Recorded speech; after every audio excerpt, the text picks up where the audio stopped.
Good evening and welcome to Fantastic Dimensions. Tonight we are playing the classic Advanced Dungeons and Dragons Adventure module I6 Ravenloft using the Lamentations of the Flame Princess rule set.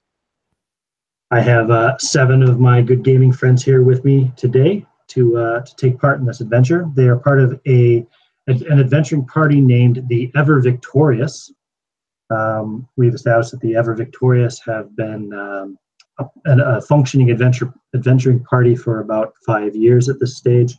You currently find yourselves in a really dull tavern in some dull town in some nameless province in Central Europe at the moment. But I'll go by one. I'll call you guys by name so there's no confusion. One by one, you can tell us who your character is, give us a physical description of what we see when we look at them. Maybe just make mention of how long you've been a member of this particular adventuring party. And that should do for intros. So I will just go from left to right here, starting with Jeremy. All right, so you see a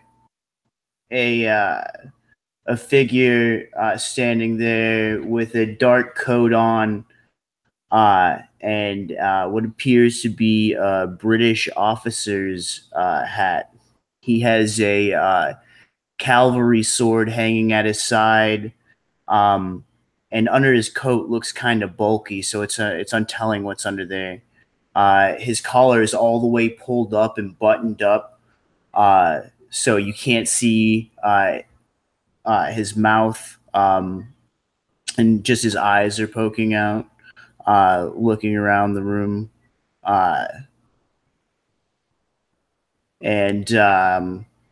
he's probably been with the party since its inception. Been doing this a while, so he knows kind of what to expect. Very good. And his name is? Cuthbert Allen. Excellent. Okay, so next would be Jade. Playing Edith Carson. She's about average height, probably pretty muscular build. Has blonde hair that she always has in a braid. She's dressed in kind of brown trousers and shirt. Her armor's kind of under her clothing. She's got an axe and a pistol at her side. She prefers to use the axe. The pistols have gotten her in trouble a couple times. Not as reliable as the axe. She's a founding member of the Ever Victorious. So yeah, that's Edith. Excellent. Next then in line is Ignacio. I'm playing Torgall. Torgall is a middle-aged dwarf, 155 years old. He is barely over 4 feet tall. He is also a founding member of the adventuring party, the Ever Victorious, having met them on his 150th birthday, only 1 year after leaving his family and dwarven folk behind. He has no family name. He's told you that dwarves don't have any. That's not true, but he doesn't like his family, so he's left his behind. He has a large bearded battle axe and a shield, and is wearing full plate armor. His rather large heavy crossbow is currently in the cart that's pulling all of our belongings in his backpack. Very good. Next in line then is Corinne. I am playing Ada Owens, a cleric. She's like the art. She's 21 years old, young, and still a little bit bright-eyed. She's a new member of the Ever Victorious. Brace of pistols at her side, as well as a club hanging from her belt. And she's probably riding in the wagon currently, reading a book. Or wait, no, we're not in the wagon. Haha, is in the tavern with a book in her hand. And yeah, that's her. I think that's everything. Yeah. Excellent. Okay, and Caius. So I'm playing Peace Mayweather. she looks like any kind of common peasant woman dressed for a folk. She's been brought up in the forests and she knows how to look after a house. She's actually brought past, but now that her husband died, her family, her children wanted her to enter retirement in a nunnery, and she thought she'd go adventure. Sounds like a sound retirement plan to me. Okay. Austin, you're next. Alistair Morrow is a rather clean-cut gentleman. He's a cleric, wears a highly polished chain shirt over a thick yellow buff coat, and he's got his helmet by his side, and he's currently talking to his manservant, who we'll call Arthur, and he's instructing Arthur in how to shine his lobster tail pot to a helmet to a nice high shine. And he's poring over one of his books at the same time, kind of trying to multitask at these. And he's got a sword at his side and a brace of pistols connected cross on his hip. All right, very good. And last but certainly not least, checks. Miklos Laszlo is a massive greasy hair and matted layers of assorted furs that smell like stale dirt, stale sweat, and stale liquor. The term mountain man would probably apply to him, but the mountains would like to keep their distance. His daggers are constantly in his hands as he fidgets, playing five-finger fillet on one of the ale-soaked tabletops. But over his furs, he wears a brace with two mismatching flintlocks that he's picked up in his roughly 3 years travelling with the Ever Victorious. Kind of a guy that has got many scars and many stories for each one, apart from that bullet wound that Edith gave him.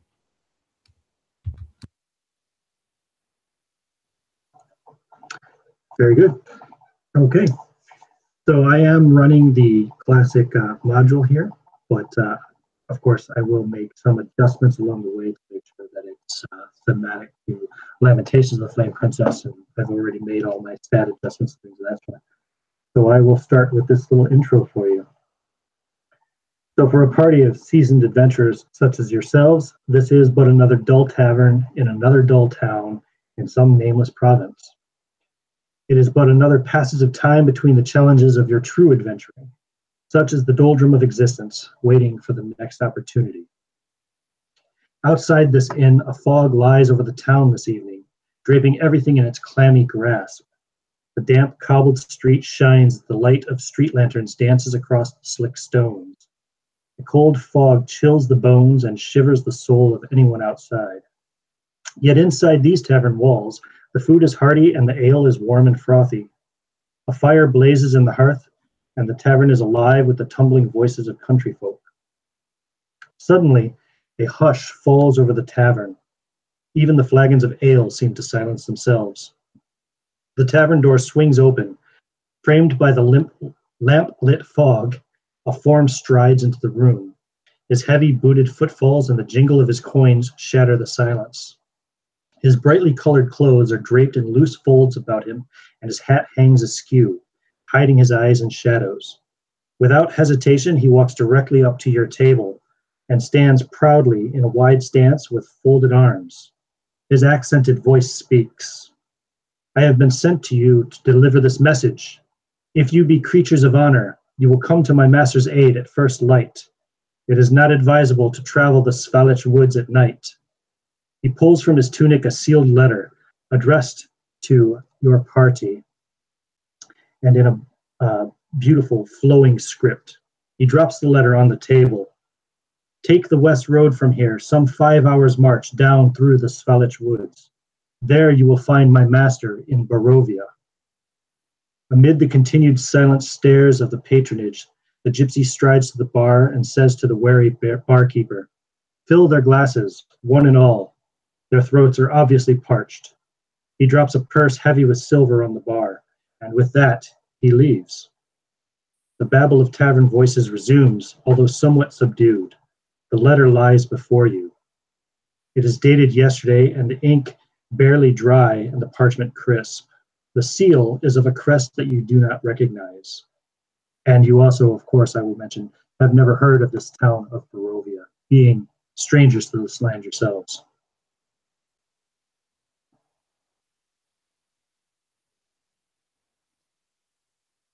As you sit around the table silently staring at this letter in the middle of the table, the tavern wench will walk over with a tray of fresh drinks for all of you, whatever it is that you're drinking, and will set one in front of each of the seven of you. If your, I can't remember the term you used for him, but if your retainer also was drinking, they will have poured one for him as well. And it is the wagon driver that you hired, the teamster, is he in the tavern, or did you leave him with the horses in the wagon, or anyone? I imagine we hired him to do a job, so he's out there with the wagon. Fair enough. No drink for him then. I've been sneaking him drinks all night. Ah, very good. So Well, it's up to you whether you want to drink this one or sneak it to him. I'll drink it. So go ahead, Austin. Okay. Alistair slowly closes his book and sets it on the table in front of him, and kind of makes eye contact, sweeps his eyes across the table to check with everyone to make sure it's all right, and he begins to reach for the letter and pop the seal off to open it up. Much to your satisfaction, the letter is written in English. And it says, "Hail to thee of might and valor.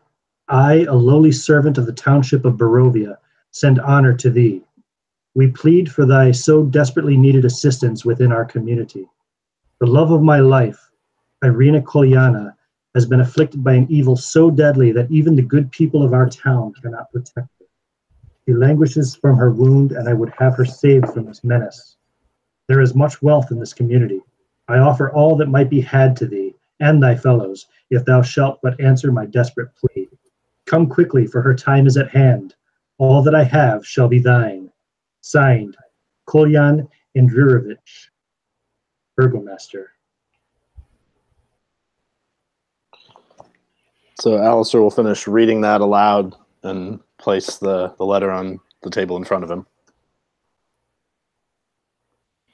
So I smack my my ale pitcher on the table after I take a swig, and I say, "Well, it seems that it shall be a happy day after all.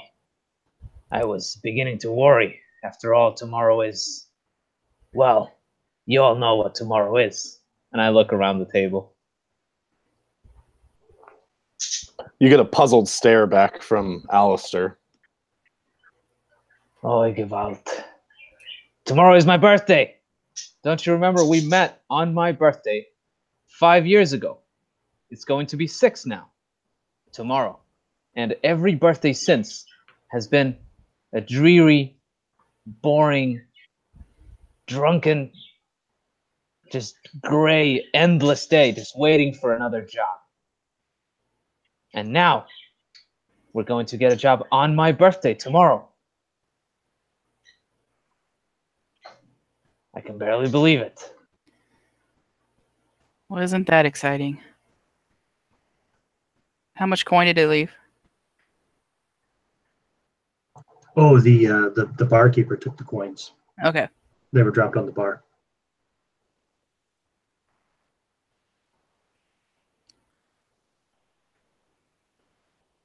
You can So- ask him if you like.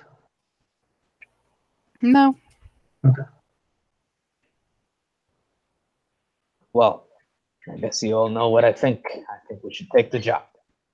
Yeah, Cuthbert, he approaches the table, kind of looks at the letter a little bit, and you see him kind of light up when he rereads the part about the community being wealthy and agrees with what was your character's name again, Ignacio? Torgall. Torgall. Yeah, agrees with Torgall.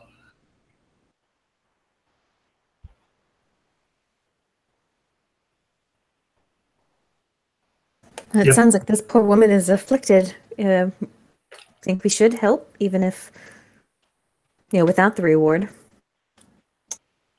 Yes, if we're able to help her, we may be able to convince her to see the light of God. And there's much glory to be had in saving those who are in need.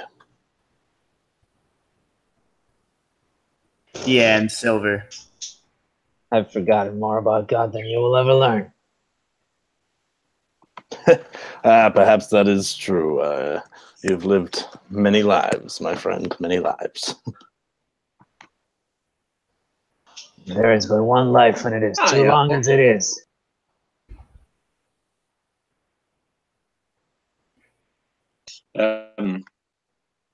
Old Peace butts in and says, yes, I too am intrigued by what this letter says and place and investigate. And hopefully a good birthday celebration.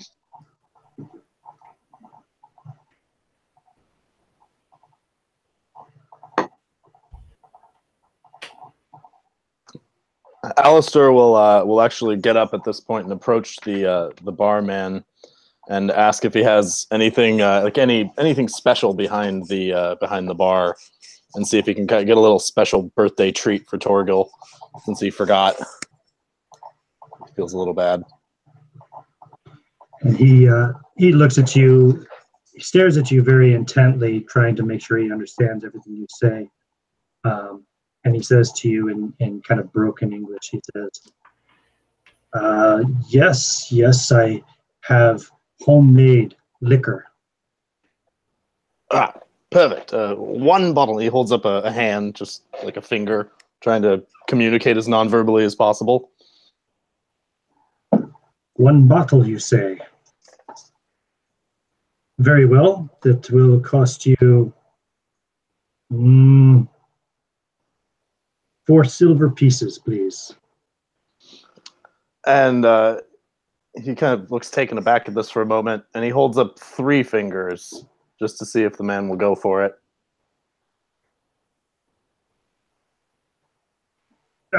Very well, stranger. Yes, three silvers will do. This is fine Schlevo made by my wife.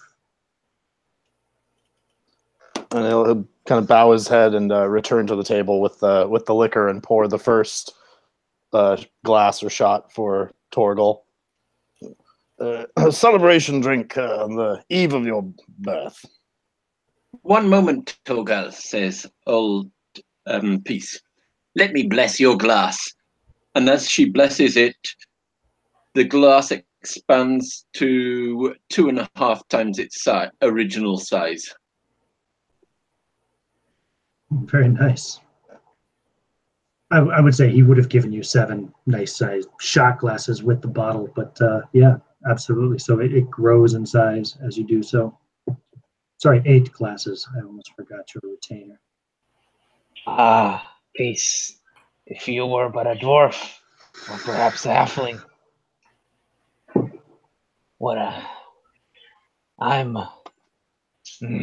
And the words fail him, and he just can't bring himself to thank you. He's a little bit overwhelmed.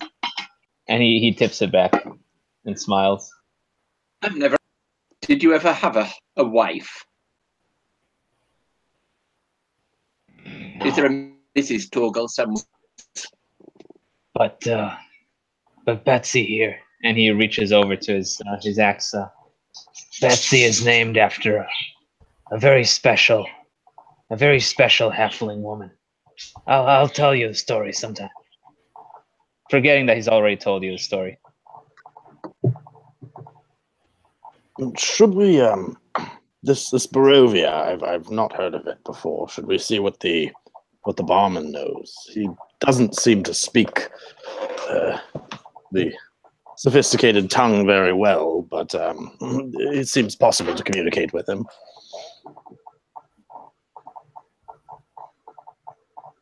Somebody Well, gets them talking. I was never one much for your human tongues. I barely learned this one that I'm speaking now.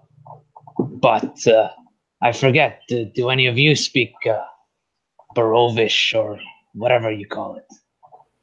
I'm afraid I've never heard of the place, let alone like what they might speak. If any of you would like, you can make a languages check to see if you've picked up the local tongue.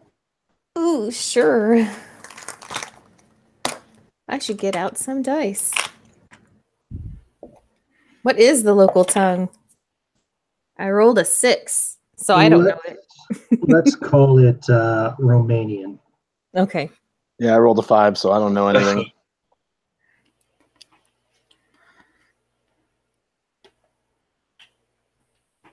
Yep, no clue. Nobody speaks it, no? Very good. Oh, I do. Oh, you do. You've picked up a bit of it, so.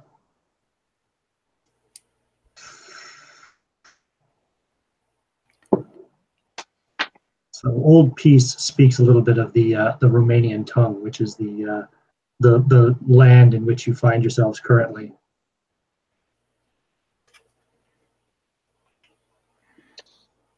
Well, in that case, I'll approach the land. First, ask him in English what he knows of Barovia, the Slagovich Woods, and whether he's heard of Collian, who sent this letter and paid for our drinks. Is his money good here? I do not know this man or this Barovia, but the Svalich Woods are just outside of town. Very dangerous at night, very dark, treacherous road.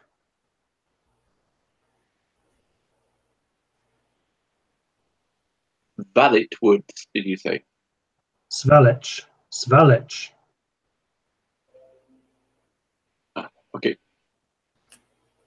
Like this. Svalich, he says.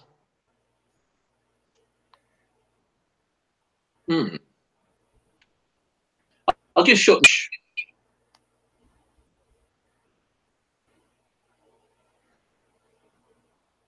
Sorry, I didn't hear that last bit you said, Caius. I think you cut off. What'd you say? I'll just call them Lich Woods.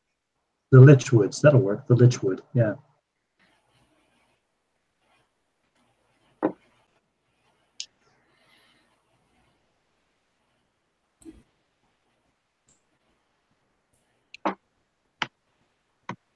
So I think Bert would have already been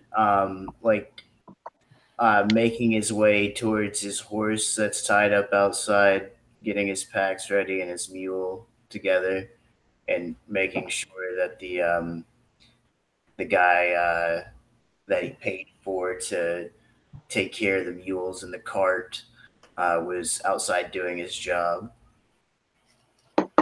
Yeah, he's got all the animals are properly stabled, and the wagon is detached and parked beside the stable itself. When you go out there, actually, he is sitting in the driver's kind of bench of the wagon and drinking something from a flask when you come out. You there? Are you drinking on the job? So we nip to keep me warm, lad. I don't know if that was in the contract. I don't remember seeing any contract, sir, if you don't take any offense to me speaking my mind. Do ye? You're lucky this isn't my company back in the military. This wouldn't be quite like this. Indeed, I'm sure, sir. And Bert just kind of returns to his horse, and you see his arquebus and like a holster and on the side of his horse. The horse itself is like a completely pitch black war horse. He continues to just kind of check his straps and everything like that, and check all of his inventory and stuff. Sure, no problem. Yeah, everything's in place. Nothing's been tampered with or anything of that sort. He hasn't bothered any of your packs. He's a bit gruff, but you've never had any issues with his service thus far. He seems to be reliable and trustworthy, as far as you can tell for as long as you've known him. I suppose at this point in time is what maybe well, I don't know, it's up to you how long ago you hired him. Probably you've only had him working for you for a couple of months at most, whereas you would have had another driver before who, for one reason or another, decided he no longer wanted to travel with your company. This is his cousin. Works for me.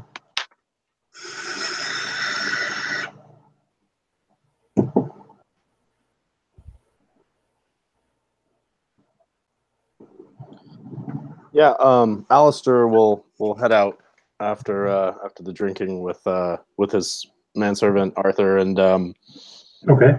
go to make sure that his horses and dogs. I also have some dogs.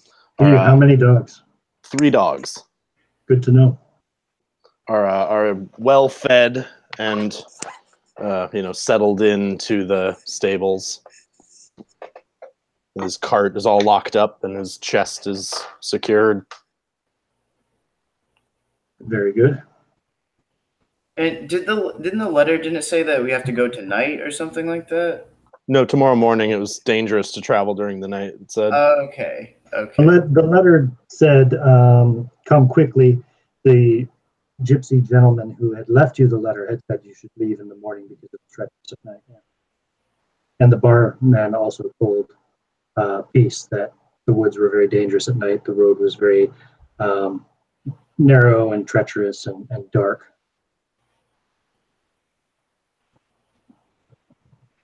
So I kind of reach a little bit over the table, leaning on it, and I look at Peace and I say, So, now that some of the children are gone, as it were, do you think we should go now, or should we wait for tomorrow morning, as they said? They said the forest was treacherous, but sometimes, well, no offense, but sometimes people are scaredy cats, as we say.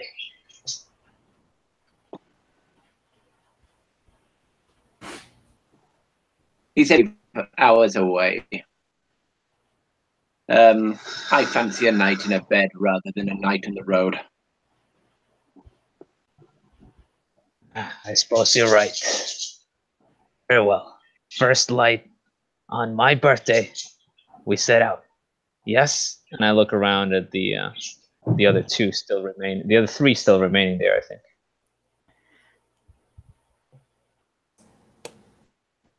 There's still half a bottle of liquor left. Oh, Yeah, of Ada's course. not drinking any.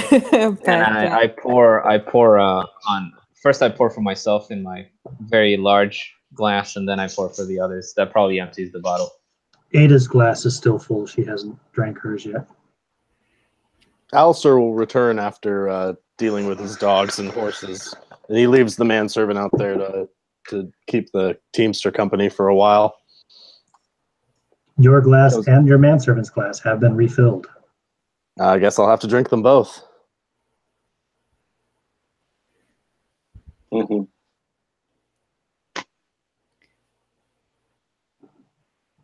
Edith will raise the glass that was just poured for her and said, "To an adventure on your birthday, my friend."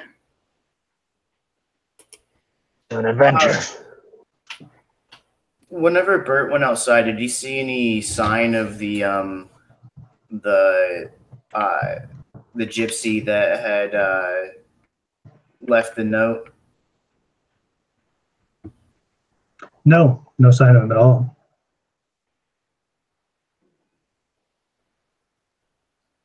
He would be easy to spot too with his very colorful clothing.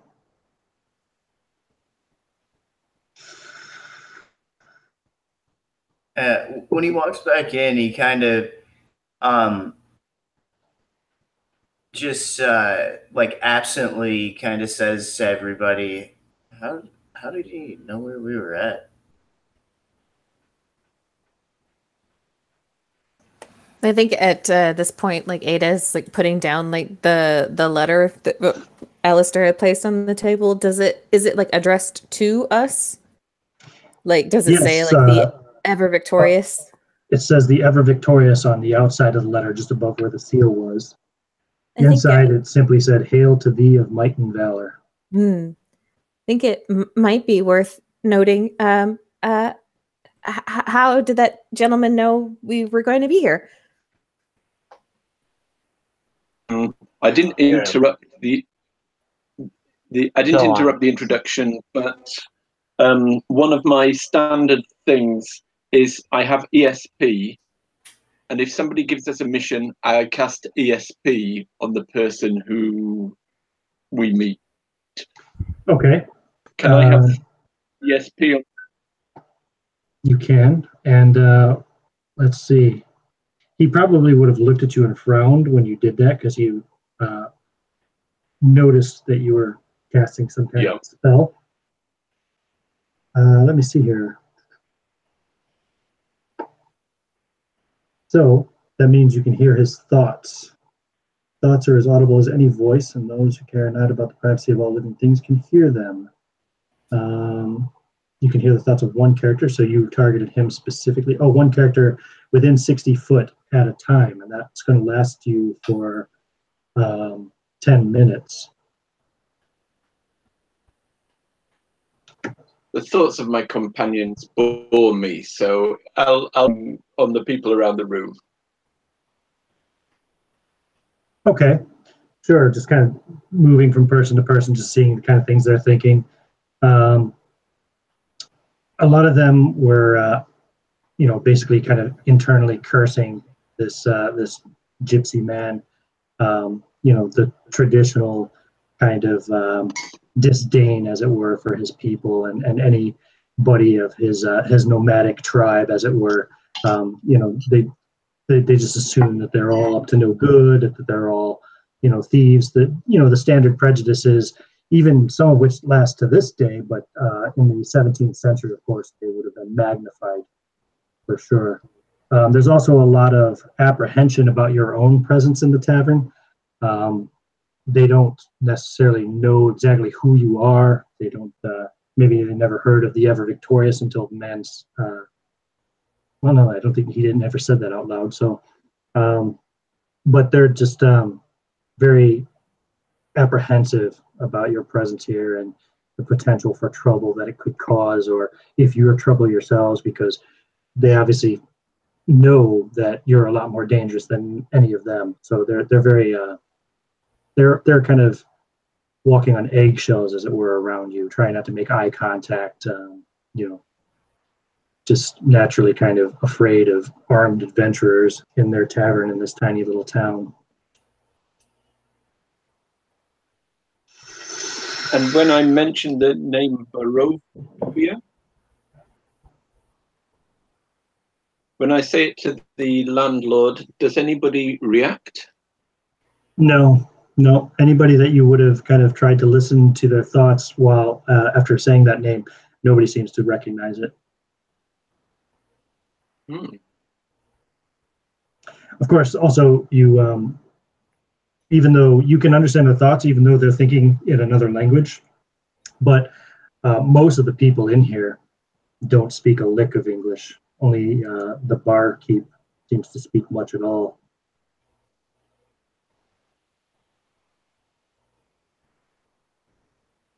And did the gypsy have any unusual thoughts? He, when you tried to listen to his thoughts, they were like mute, actually, silent. It was very strange to you, almost as if he weren't thinking anything at all. You picked up a moment of distrust and alarm, perhaps, when you first started just finished casting the spell, but then it went blank.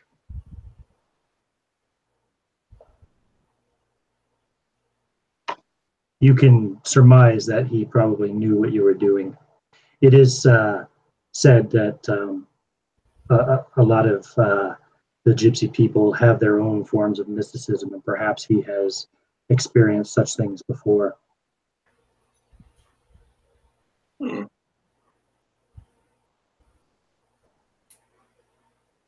Companions will have seen me do this before, so I'll share what I've learned, which is very little. Is anyone else concerned by the fact that this barman has apparently never heard of a town that is supposed to be within 5 hours' ride? The tavern. Well, it is. Either. I mean, this is a small town, and there are plenty of small towns. You know, not everyone travels the way we do. Let me tell you a little story, and you can hear like a little bit of the liquor in my voice level. When I was still home with my goddamn papa, curse his name, and my boobole, we lived underground, and I didn't know about humans, and I had never seen a halfling. And in my first year after I left, I met both. But before, I had no clue at all of the grace of halfling women. And you see like a little twinkle in my eye, and my voice trails off, and I just get lost in thought. Yeah. Ada smiles. Yeah, Alistair kind of shakes his head at that. Yes, of course. I always forget that my upbringing was rather unique in the church. Apologies, of course. These parochial types are often much more ignorant of the surrounding world. Can you guys hear me right now? Yes, you can, can't you? Mm-hmm, That's weird. My mute button doesn't seem to be working. That's good to know. Sorry if I was vaping out loud over the microphone. I'll have to use the other mute. No, you're all good, man. Now, I find it annoying, so I'm sure other people will too. So I apologize for that. I'll just use the Google Hangouts mute.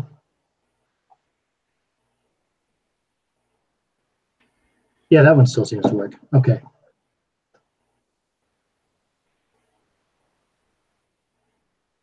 Gaius says he is also having microphone issues. What kind of issues, mate? I think you're losing. It's cutting me off a bit. Okay. I heard you do just see find you that at least. duplicated. I don't know if that's related to the issue. Yeah, you are in the Hangout twice for some reason. Not sure why. Oh no, that's because I've got two computers working, one for volume and one for microphone. Ah, okay. Well, that could be part of the issue too. It could be your bandwidth.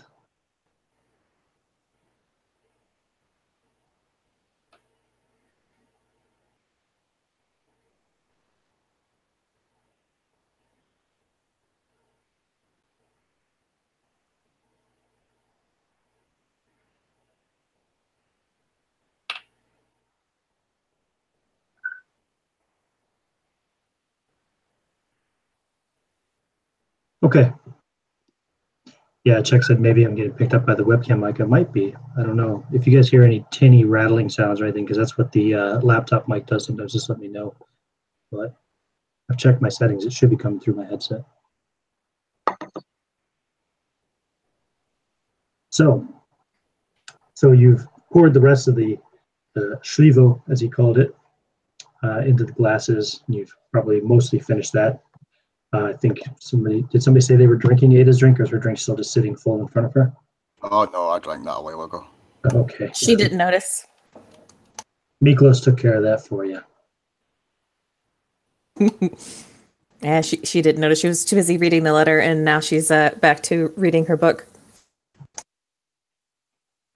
So having down the last bit of my enormous mug, which used to be small, I'll put it down and say, liquor's not bad. Food is utter shit here. I didn't even know that people could make potato stew as bad as my booblies. But the drink is okay. Well, I guess I'll see you tomorrow morning, and I'll be 156. And he kind of like stumbles up, and for a moment he seems to remember something, reaches back and gets his shield, and he goes off muttering to his axe, calling it Betsy. Sure. And I guess I'll go to my room for the night.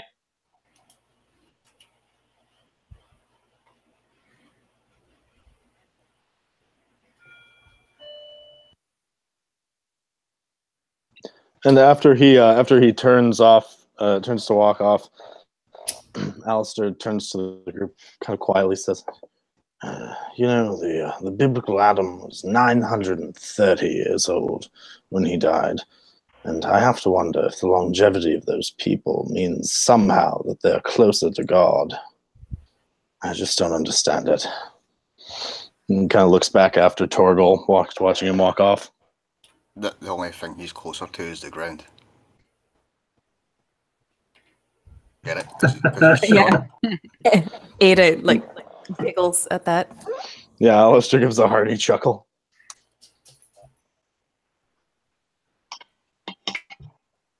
Very nice. Anything else you want to do this evening, or shall we go straight to first light?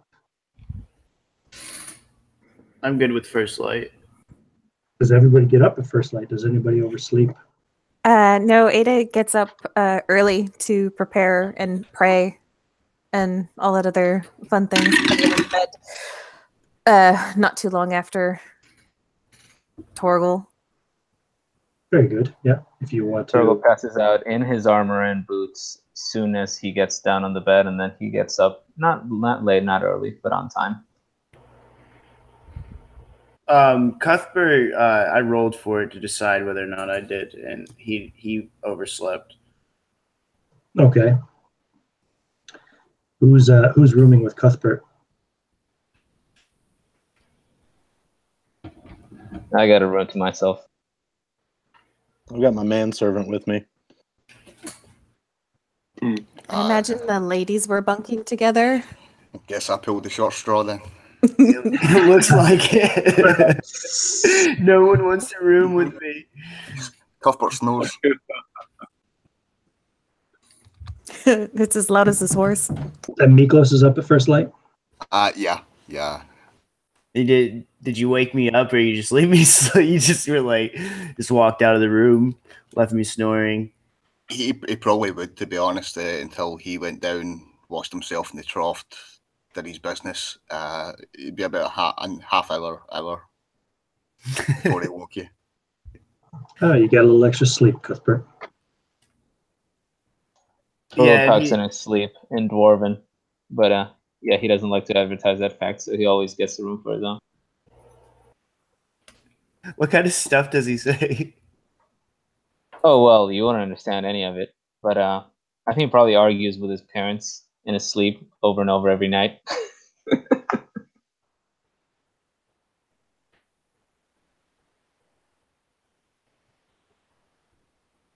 And Bert rushes down to make sure that Teamster is doing his job. He is. He was also up at first light, maybe even a little before. He's got the animals all cleaned and brushed and fed and ready to saddle up or to, what do you call it when you attach mules to a wagon? They're ready to go anyway. All they have to do is, actually saddle them or attach them, as it were. But everything, the animals are all fed and fresh and clean. You'd find me down there as well, putting my pack back on the wagon. And I have a string of garlic around my neck, and I've popped off one clove and popped it into my mouth raw. It's kind of this ritual I do every morning. I claim it makes me healthy. And I also have my pipe in my hand, but you would all know that I've sworn off tobacco last week, which has made me even grumpier than usual. But I still have the pipe in my hand, security, kind of. That's great, Alice- because knowing that, I'll be smoking my pipe and blowing the smoke in your direction. Yeah, Alistair. Well, I was gonna say Alistair was walking up to and like lighting his pipe as you're standing there, sending the manservant to go take care of the dogs and make sure they're fed. Good morning. Having a little puff before we get going. Oh no, you quit. That's right. I can see it. I can smell it. Oy vey, Alistair. You're even for a human, you're rude. Happy birthday to me, I guess. And he just turns around, looks in the other direction. No idea. Completely forgot. In the military, we celebrated birthdays with more work. At this point, Ada walks up and she's like, "Happy birthday, Torgall. Good morning. Are you ready to start your adventure?" Yes, indeed, I am. A little bit too much to drink last night, but yeah, I'm good. Yeah, I'm good.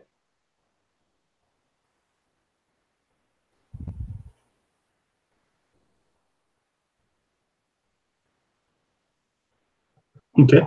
Do you guys break your fast in the tavern before you leave, or?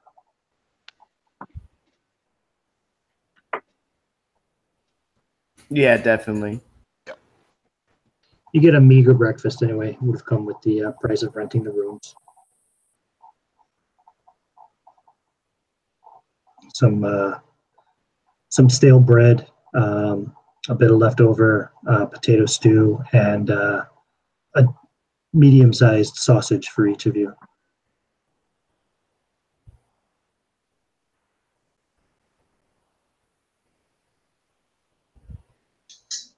Ada really enjoys her sausage.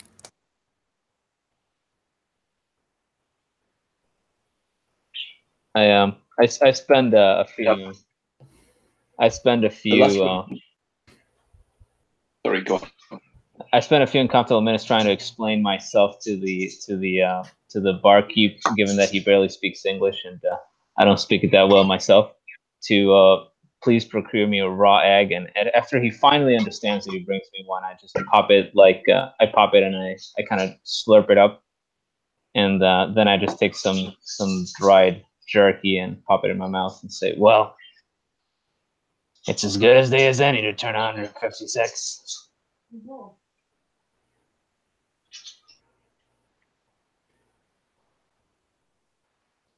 All right. The very good. last to join the party in the morning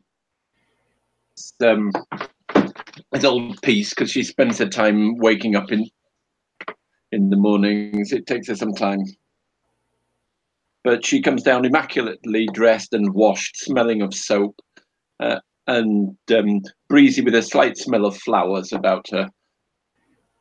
And she tries gnawing at a bit of the stale bread, takes sausage, prepares it, puts some of the food in her handkerchief, and then goes out, sniffs the air, sees if she can smell any baking bread since this is stale. One of the main reasons I left the military. Food there is awful. This is close to worse. Yeah, you'll definitely smell some fresh bread in the air. Then I'll go to wherever they're preparing it and try and buy some. You'll follow your nose. Okay. Yeah, it'll take you to a house here in the village. Do you go up and knock on the door? Yes. Okay. A woman will open the door, and she'll look at you, and speaking in Romanian, she'll say, "Yes, madam, how may I help you?"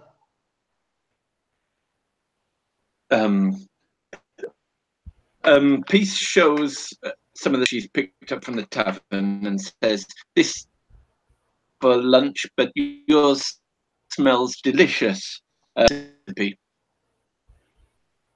Oh, I see. Well, yes, I bake fresh bread for my family every morning.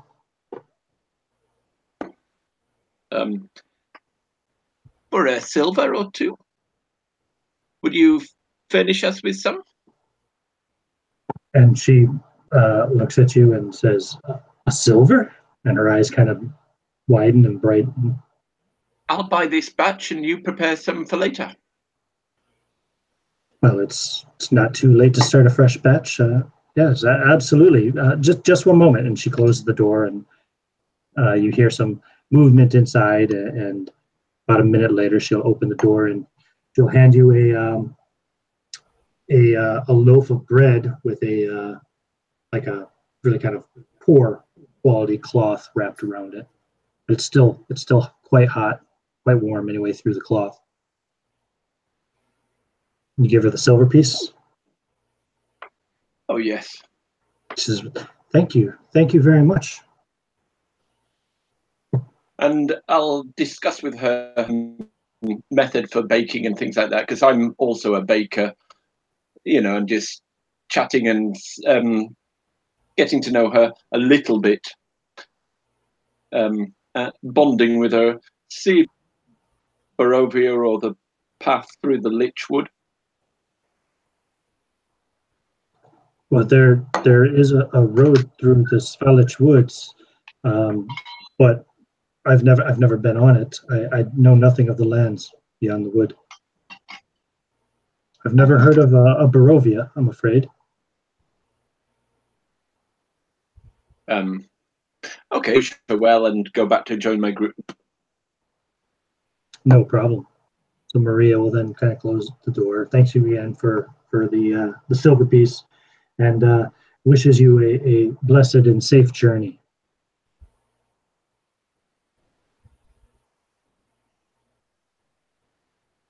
I have some fresh bread for your birthday, Torgall. Indeed, a whole loaf. Oh, and I smell it like. I say, this is a very nice smelling bread. It's good for the morning, especially after last night. And I look up at you and have this tiny little smile on my face, and I say, I have to say, peace, for a human, you're nearly indispensable. And this would be the highest praise that you have heard me give any other living person. I think the alcohol is still on you, Torgall. Well, it is, after all, a happy day. My birthday. And I take some of the bread and pop it in my mouth. Yes.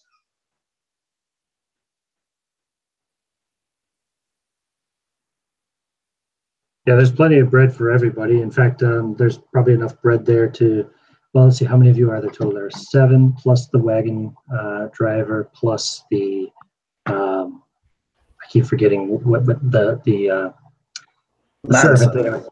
My manservant Arthur. Manservant, yes, the manservant. So there's 9 of you.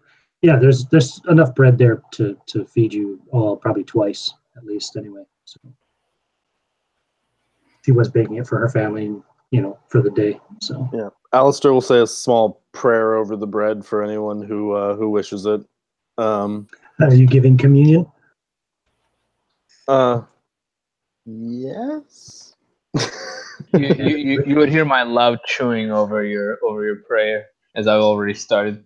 Yeah, and he's gotten used to that kind of ignorance, and he's just kind of committed to the long game with you, and with most of his companions, that any that haven't already converted, he's just decided that, well, I haven't fixed them yet. It'll just over time I'll wear them down. But so he'll just say a short prayer over the bread. Alistair reminds husband.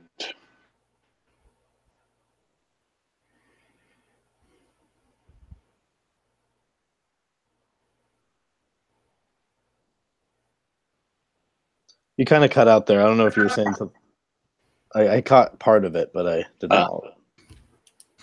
Alistair reminds me of my late husband, unfortunately.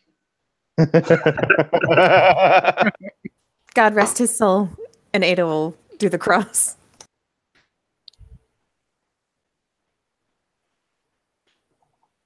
All right. Animals are fed. You guys are all fed. Nice warm bread.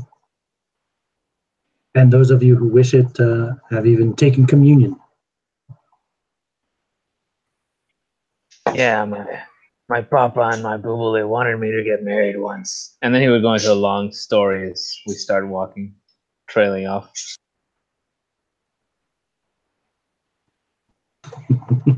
So you start your journey. Yeah. So the two mules are pulling the wagon with a lot of your supplies. You've got a couple of chests in there, probably whatever. If I don't know if any of you have an abundance of silver left over, but if you do, it's probably in the chests there. And then the manservant leads the riding horse pulling the cart. Is that correct, Alistair? Yes, and Alistair has his own riding horse as well. Oh, very good. Does anybody else have mounts? No, Ada would be riding in the wagon. Okay. I'd be walking alongside. Yeah, I'll probably be walking alongside as well. Bird is definitely. Sorry, go on. Yeah, Bird is definitely riding his huge war horse, Samuel. Nice. Peace will be riding and sometimes getting off the wagon to pick herbs or look for mushrooms, etc. Very good. So it won't take you too long to reach the old Svalich Road. Black pools of water stand like dark mirrors about the muddy roadway. Thick, cold mists spread a pallor over the road. Giant tree trunks stand on both sides of the road, their branches clawing into the mists. In every direction, the mists grow thicker and the forest grows more oppressive.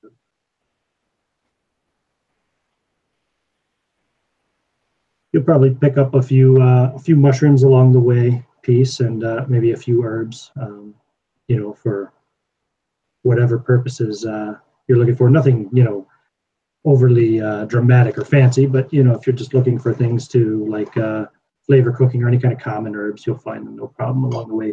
You do have about a 5-hour journey ahead of you at least. So, and yeah, the mists do grow thicker and thicker, and you guys have to move pretty slowly along the road.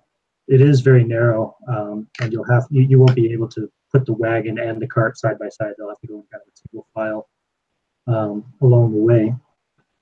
Is anybody in particular on point? I guess who's at the front?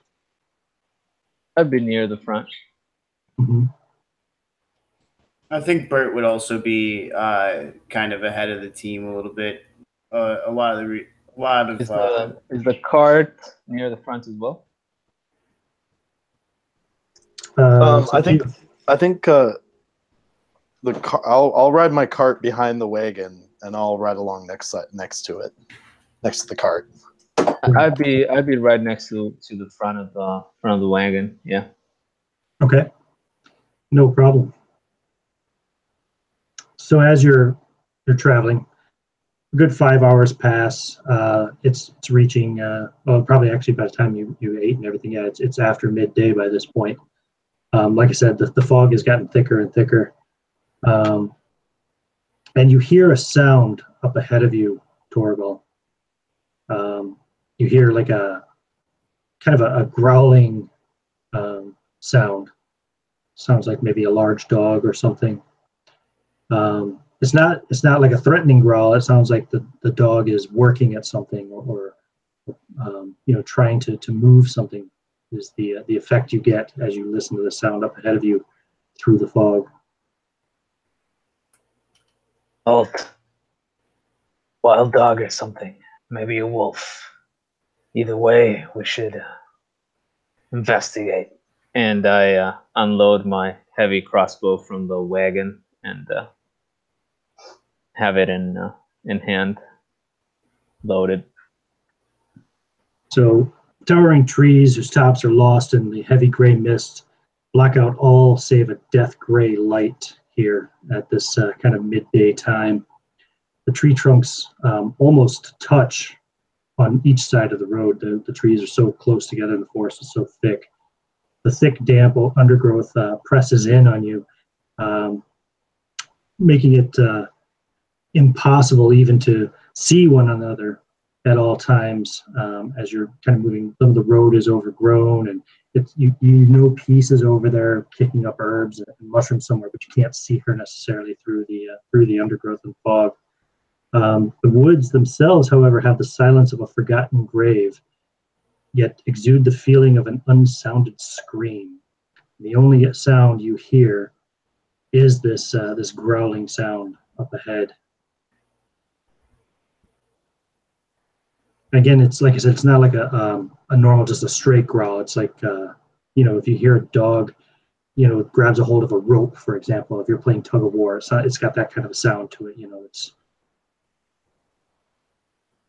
You will see. You say, Torgall, you were looking up ahead. Yep. So you'll see paw prints of many large wolves pressed into the clay, and then you'll see a body in the undergrowth and the brush up just off the road to the left side, and you'll see a large wolf there pulling at the body. Doesn't seem to have taken any notice of you yet. So I will point my heavy crossbow in his direction, basically aim, and without turning my head, I will give a tiny little whistle to warn my companions.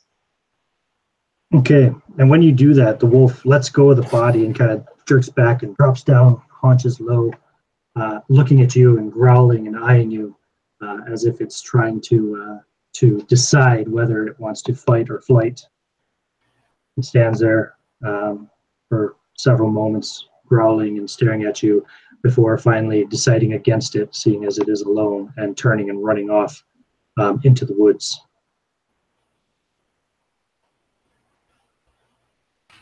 Wolf's gone now. Dead fella, though. We should check it out. Yeah, I feel like I would have rode up just as the wolf would have ran away. And you said it's like a dead body there laying there? Indeed. So the remains of his clothes are torn and raked with claw marks. He's obviously been dead for several days, just from the smell of him. You can tell that, and the condition of his body. But he's holding an envelope crumpled up in one of his hands.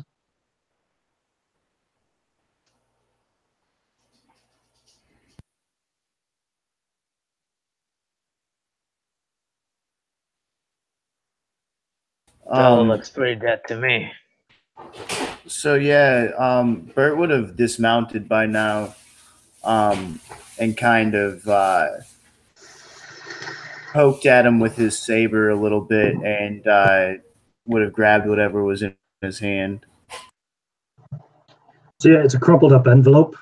You want to open it? Yeah, definitely. So it's a letter dated 1 week ago and sealed with a large B.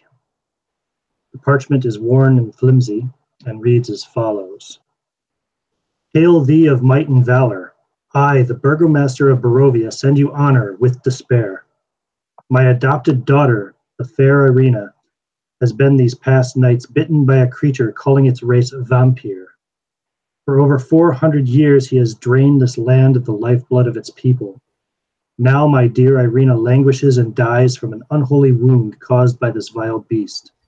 Yet I fear too that the creature has some more cunning plan in mind.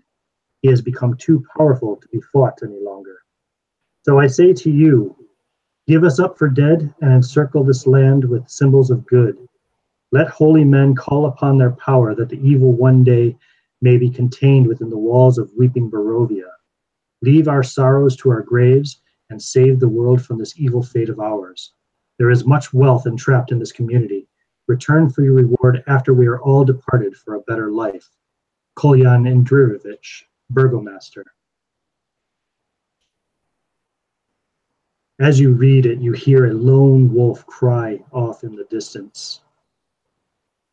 And it's the same seal as the other letterhead.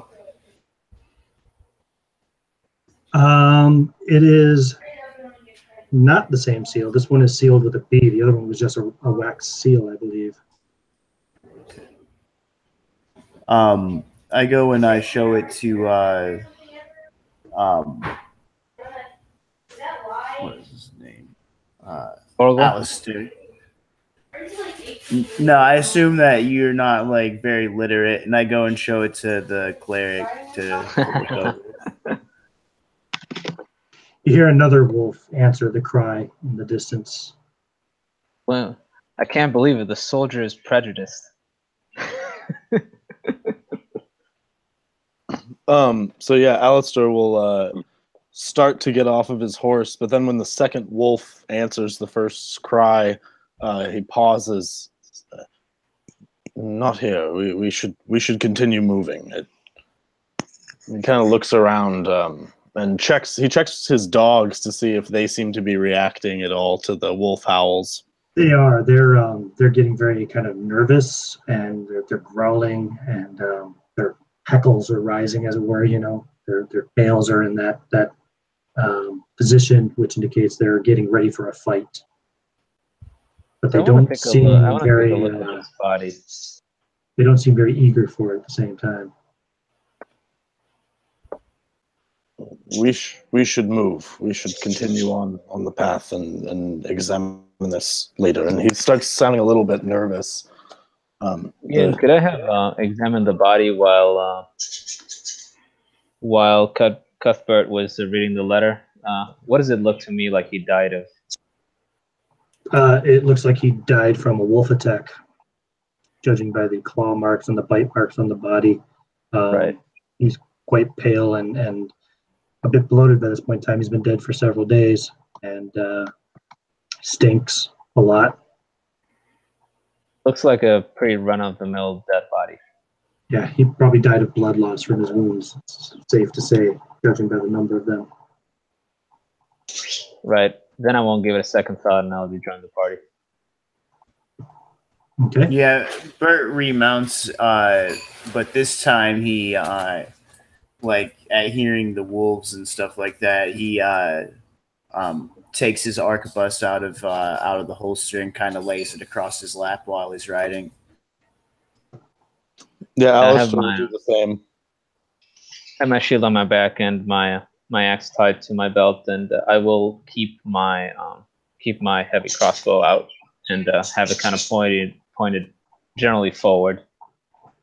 With the more senior members of the ever victorious readying their weapons, Ada would also pull out her pistols, though, like, you know, she's doesn't exactly look like she knows what to do with them, but she's got them out and ready.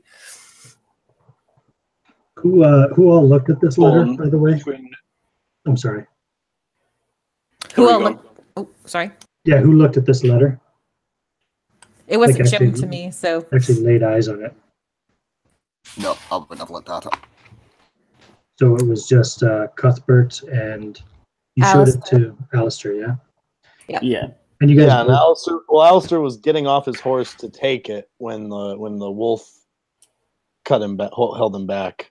Okay, so you didn't actually look at it then. So No, just Cuthbert.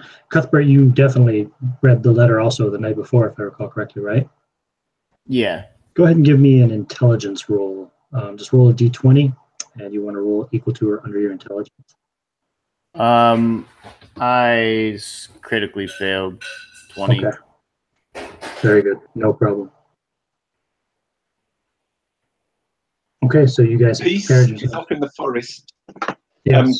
Not far, but collecting mushrooms, and she sees a very promising oak a bit further away into the forest. But as she hears the wolf, she decides to go back to join the party. But she casts Unseen Servant as she goes back and sends the servant to pick some more mushrooms and herbs. Very good. Probably a wise decision. Yeah, whenever Peace comes back into view of the party, Ada would like beckon her to join Ada in the cart or the wagon. She gets up beside Ada and gets out her scattershot musket. Very good. The little ladies are playing around. Living up to your name, old Peace, yeah? Mm-hmm. Very good. Do you call that your peacekeeper? No. Okay. The forecast calls for scattered showers. So as you guys, were you guys carrying on the direction you were headed, correct? Yes. Okay. And after about 30 seconds, the howling stops. And about 10 seconds after that, wolves come bounding out of the woods to attack you or your animals, perhaps. Let's see. So who is not on an animal or on a cart or a wagon? That'll be me. You, Miklos. Miklos, Edith. Edith. Very good. Okay. So 5 wolves come leaping out of the forest. We can roll initiative, though. It's not really a surprise attack because you guys were suspicious and kind of already on your guard. So if anyone doesn't remember for dexterity in this game, or sorry, for initiative, you roll a d6 plus your dexterity. 3 for me. And are we rolling every round, Ian, or is this Oh initiative? yeah, we roll every round. Okay. Yeah, I got a 1. Okay. Oh wow. See, several 2s, a 3, another 3, 4. I think that's everyone then, yes? Okay. Peace, you will actually get to act first. You have initiative. Before the wolves close, she casts the spell Haste on everybody in the group. Very good. Let me just check. Yeah, 7 people, so that's all of us. All of the party members, not the servants. Right. Yeah. Okay, and that does what exactly? You have double speed for, I guess, next round of combat onwards. You have 7 initiative each round, and can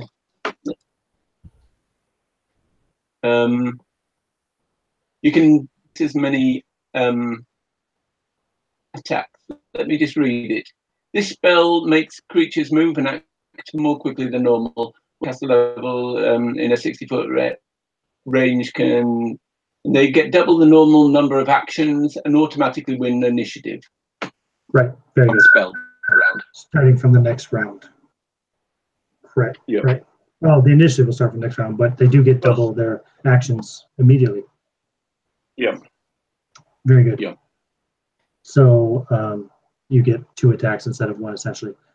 Okay. Very good.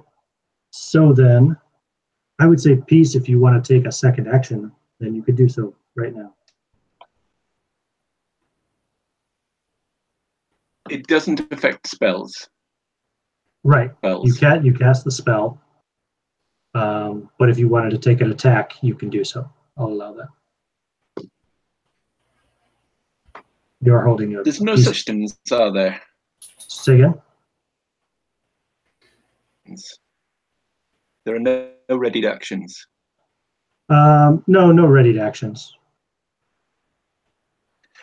Explain what I want. My scattershot musket has a range of 12 feet. Okay. I want to get within range. Okay. But you want to hop down off the wagon and move into range and take a shot? No, I'll go to the side of the wagon. if there's, I'll go back. I'll climb over the back of the wagon to the rear of the wagon, and be ready to hit any wolf that comes up to the roof. I mean the rear. The rear of the wagon. Okay, cool. So you move to the back and are kind of covering the back of the wagon. No problem. And you can see the horse and cart behind you, of course, because they were behind the wagon.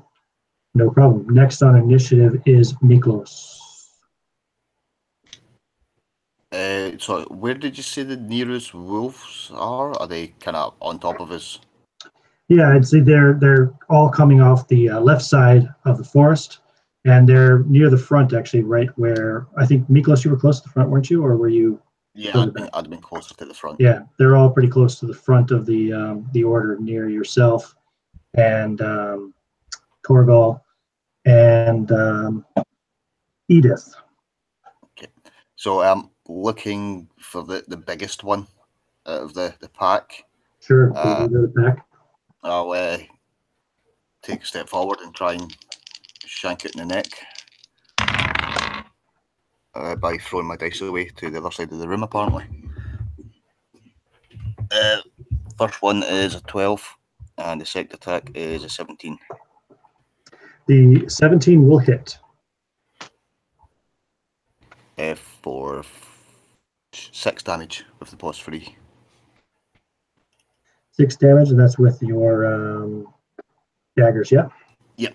Cool, very good. So the first wolf that you strike takes 6 damage, and he continues. He is actually coming for you, as it turns out.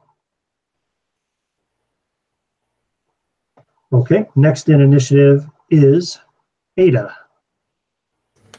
And from where I'm, and he gets 2 actions. Yeah, he took 2 attacks. Oh, sorry. That's okay. There are wolves that I can see from where I am right now. Were you riding inside the back of the wagon, or were you riding on the bench beside the driver? I imagine myself in near the back of the wagon. Then no, you cannot. Okay. You just hear it then. Then I will get out and go stand by Peace. And then I can see wolves. Yes, you can see the wolves if you look around the side of the wagon. You're at the back of the wagon near Peace. But you could definitely, well, it is pretty foggy though. No, I would say you cannot see the wolves. You just hear them, and you hear, a grunt come from, sorry, I gotta get these names right. It's from Miklos, and you hear kind of a yip from one of the wolves as he hits it with his with one of his daggers. But you can't actually see the wolves from here because the fog is too thick. Okay, and if I move towards the sound that Miklos was making, do I ever get a visual on the wolf that is attacking him, or no? Okay, no, you don't see anything like that. All right, then I'll move forward and not see anything. And Ada is smart enough to not fire blindly into the fog. Yes, good. And so she will wait until she gets something. Very good. I guess that. Wait, I can't take. No, never mind. I'm not a fighter. I can't take defensive, right? A defensive stance or anything like that. Okay. Well, wait a minute. Hold on. Let me double check this for combat. Where's my combat sheet? This is the one. Combat actions. Only fighters. No, as anybody who's not a fighter, elf, or dwarf can just do standard attacks or parry. Oh, I guess no, I can't really parry. Oh, can I parry with range? range? No, yeah. Sorry. Yeah, I'm good then. Good. Fighters, elves, and dwarves can do, of course, standard attacks, parry, or they can do press attacks or defensive attacks as well. Okay. So that is the end of your initiative. The wolves go next. So let me see, which one of you? Okay. So 2 of the wolves are attacking Miklos, 2 of them are going for Torgall, and only 1 is going for Edith at the moment. So damage here for these wolves. Okay, good to know. So first, take out another die. Well, screw it. I'll do it this way for a moment. Keep it simple. First wolf on Edith is not going to hit you, Edith. It leaps at you, but you're able to kind of sidestep and kind of threatening with your axe, and it doesn't manage to get in and get a hit on you. But it's close to you. Nonetheless, it's still within melee range. 2 wolves on Torgall. Torgall's armor class, okay. Torgall is hard to hit. Well, I have an AC of 19 at the moment because I don't have my shield out. Okay, good to know. It's still, both of them miss you nonetheless, thanks to my poor dice rolling. So similarly, you get the wolves coming at you, but you're able to kind of keep them at bay with your weapon, and they're not able to get close enough safely to bite at you. And then 2 wolves attacking Miklos. Will I roll anything over a 7 this round? Yes, the second roll is over a 7. Miklos' armor class up, that is going to be a hit. The second wolf hits you. And these are very big wolves, bigger than kind of the wolves that you're used to seeing. And this one hits you for 5 points of damage, Miklos. Okay. So he gets a good nip in there, and manages to sink a tooth into perhaps one of your arms or legs.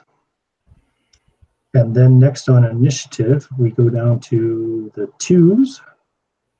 I'm missing somebody on initiative here. Is anybody else on 3? Sorry, before I carry on. No. Then we go on to the 2s. So we'll go with Jade first. Edith, I'll let you take your action. I am going to fight defensively. Okay, so now fighting defensively means that until your next action, you get a negative 4 to your attack rolls and a +2 to your armor class. Yep. So just keep that in mind. And if I say you get hit before your next action, just remind me that you do have the extra to your armor class. Yeah. The first hit or the first attack is an 18. That's going to hit. And a 14. That is not going to hit, but the 18 will hit with your first attack. So give me a damage roll, please. 9 points of damage. 9 points of damage. And oops, keep that one there. There we go. He is still coming at you nonetheless. But you gave him a pretty good wound. A good gash with your axe, and he yips in pain, but he's still pressing. And we go next to Alistair. Okay, so from horseback, can I see any of them, or are they too far in the fog? I'm back by the cart, behind the wagon. No, you can't see them. You're just hearing these sounds. Okay, so I will spur the horse forward around the wagon until I can see something to shoot at. Ooh, okay. You move off into the underbrush and amongst the trees. Let's see here. Give me a wisdom roll, please. Okay, so I'm looking for under my wisdom. Yes, correct. Ooh, what did I get? Oh, hey, perfect. That's one, just under by 1. Okay, you just managed to get up around the wagon without tipping the cart over or getting it stuck in the brush. It's really I don't bumpy. have the cart. I've just got a horse. The cart. Oh, yeah, sorry, your horse is separate. Yeah, you managed to get through without your horse, like breaking a leg or anything like that, or tripping up in the underbrush. And you're able to get around and up to the front. And now you can see Miklos and Edith and Torgall kind of in this melee attack with these 5 wolves kind of surrounding them and jumping in, attacking and bouncing back. What would you like to do? All right. Well, not wanting to fire into a melee, he'll turn back to Arthur, the manservant, and tell him to get some, just kind of yell like, get some distance, and try to point a little bit to make sure that he doesn't get his horse eaten. Yeah, you can't see him through the fog anyway, but he hears you assume. Anything else you want to do? Let's see. He'll okay. I guess he'll spend he'll spend the rest of his turn aiming the rifle in the melee to try to aim at one of these. Okay. These wolves, so make it a little easier to not hit my friends. Mm-hmm. Okay, no problem. I'll say that means since you're aiming, if you well, you do have 2 actions because of your haste, so you can aim and fire if you wish, which I'll give you a +2 to armor class, or a +2 to attack. I'm sorry. And that gives me like a better chance of not hitting my friends, right? Like one of the enemies counts as 2 people for the roll. Yeah, exactly. Okay, how many people are there overall in this current melee? There are 3 people and 5 wolves. Okay, I feel pretty good about my chances then. Yeah, I'll go for it. Okay. Go ahead and roll the attack roll. All right. So that's going to be a 13 to hit. 13. Your bullet whizzes past Jade's head, Edith's head, apologies, and does not strike her. As you're aiming, the wolf jumps, you fire, and the bullet zips very close to Edith, but does not hit her. And next on initiative is Torgall.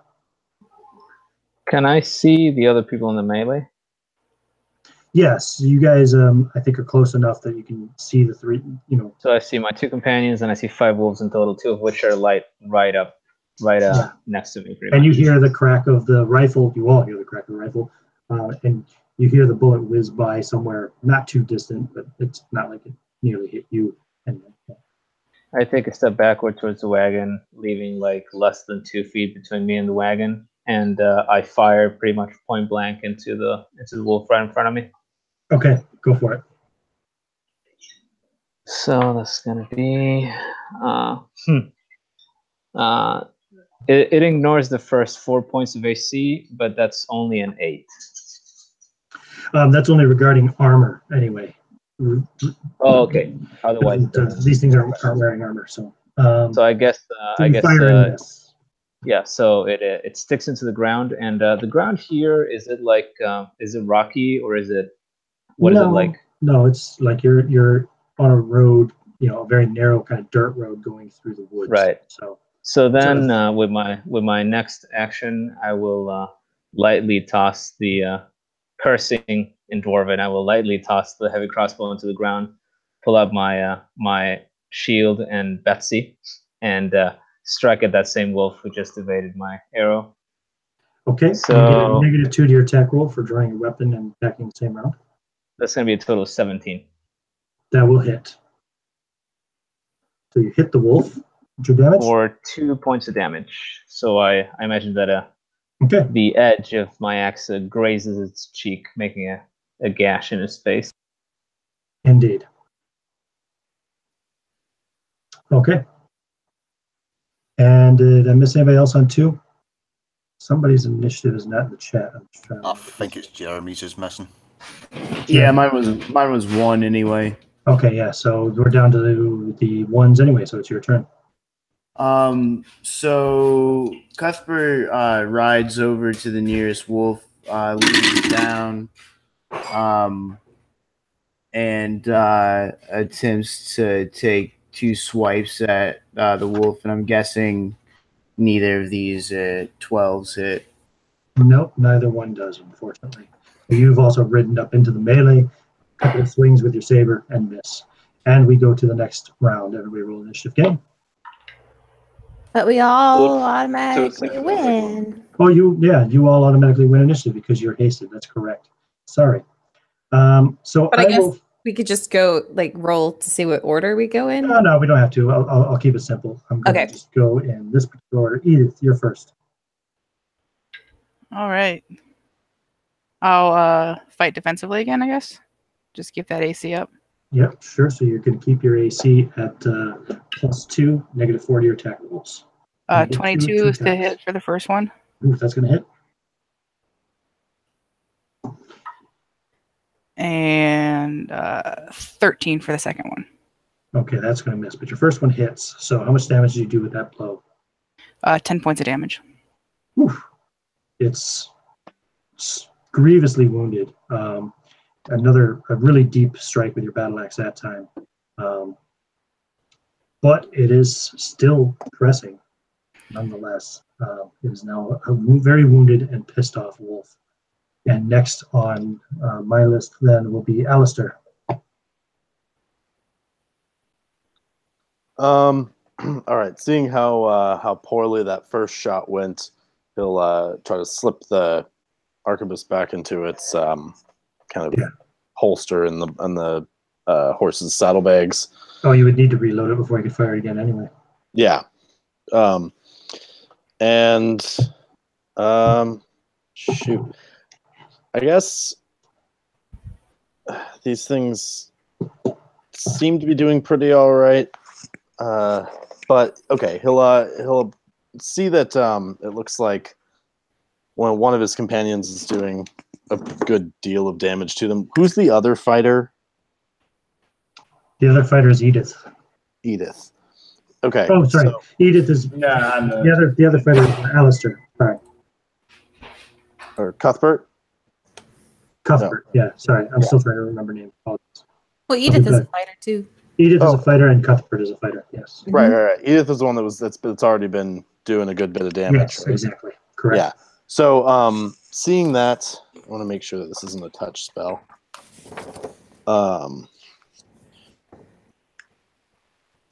Sorry, I thought I had it ready.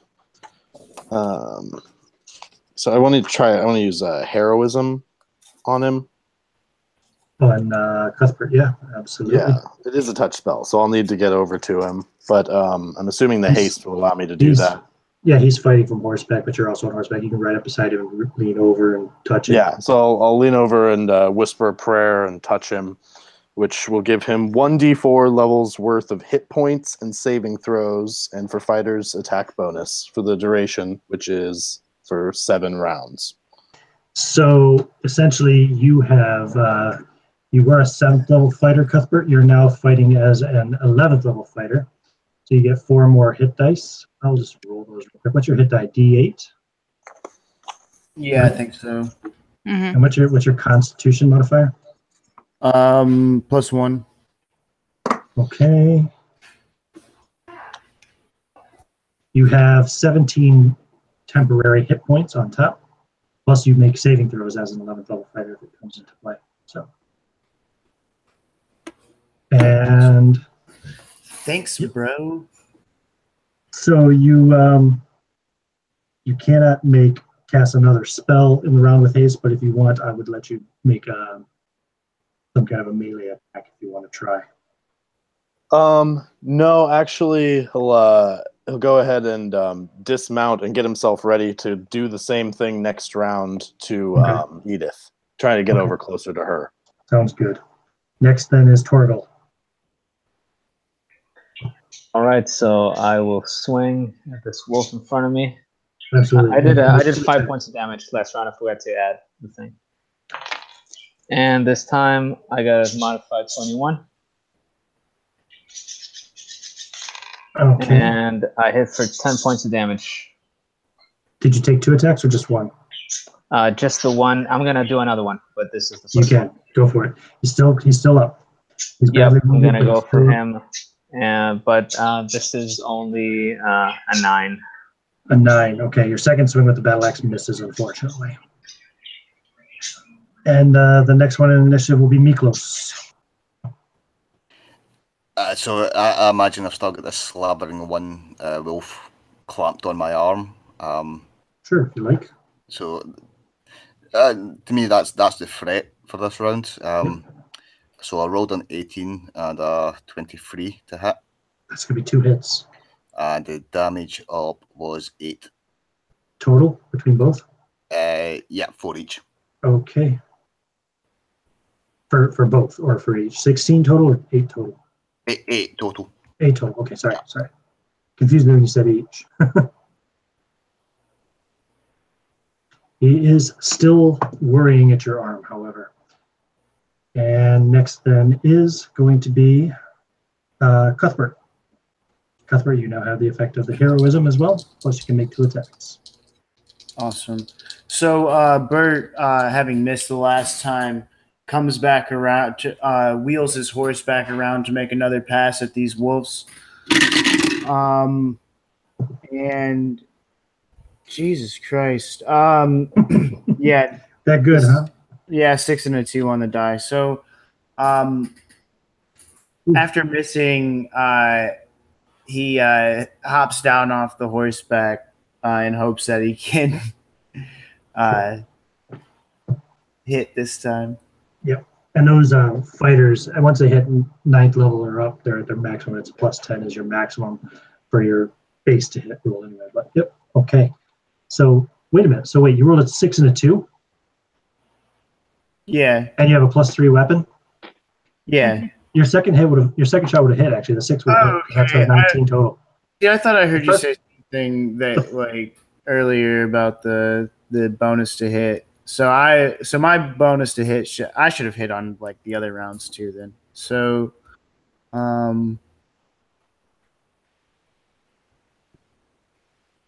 10, yeah, 13. One of them is 15 and one of them is 19 then. Yeah, the 19 would be hit. So go ahead and give me some damage for that one. All right. So then I'm not gonna hop down then if I did. Okay. So it's just 6 damage. 6 But damage. he leans over, grips his saber tightly, and slices it across the back. Okay. And I'm going to say that was the second wolf that was near Miklos that you've just attacked. You've done it for 6 points of damage. Okay. Next after Cuthbert then is Ada. So Ada, you're still at the back of the wagon with Peace. You can hear all this sound going.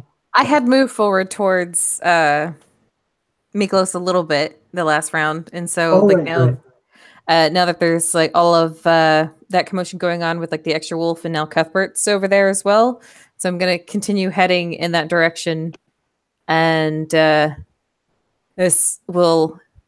Do I have enough movement to get over there into melee? Into melee? Definitely. Okay, so I know I'll take the penalty, but I'll pull out my mace from my belt, putting the pistol away, and I'm gonna clobber at the wolf that's hanging from Miklos' arm. Okay, roll 2 attacks. Okay, the first one's gonna miss because that's a 7. Yeah. And that one's gonna miss because that is a. So this wolf is just worrying your arm, and you're swinging, but you miss, and then he moves a little bit more, and you miss. It's like Miklos is like flailing his arm, and it's just like causing the wolf to like ragdoll out of the way. And so yeah, both just whiff horribly. The second one was like a 3. Peace. You're still at the back of the wagon with your rifle, correct? Yes. Right. Peace is looking out, seeing if she can detect any other wolves or threats in the forest, or if everything seems to be concentrated on the fight. There's so much noise going on with guns going off and fighting and wolves, worrying at party members' arms and such that you don't hear anything but the melee going on up ahead. So as far as you can tell, that's the only action. At the horses and the mules can smell anything else if they're reacting. Well, they're already quite nervous anyway of the fact that there's wolves so close to them.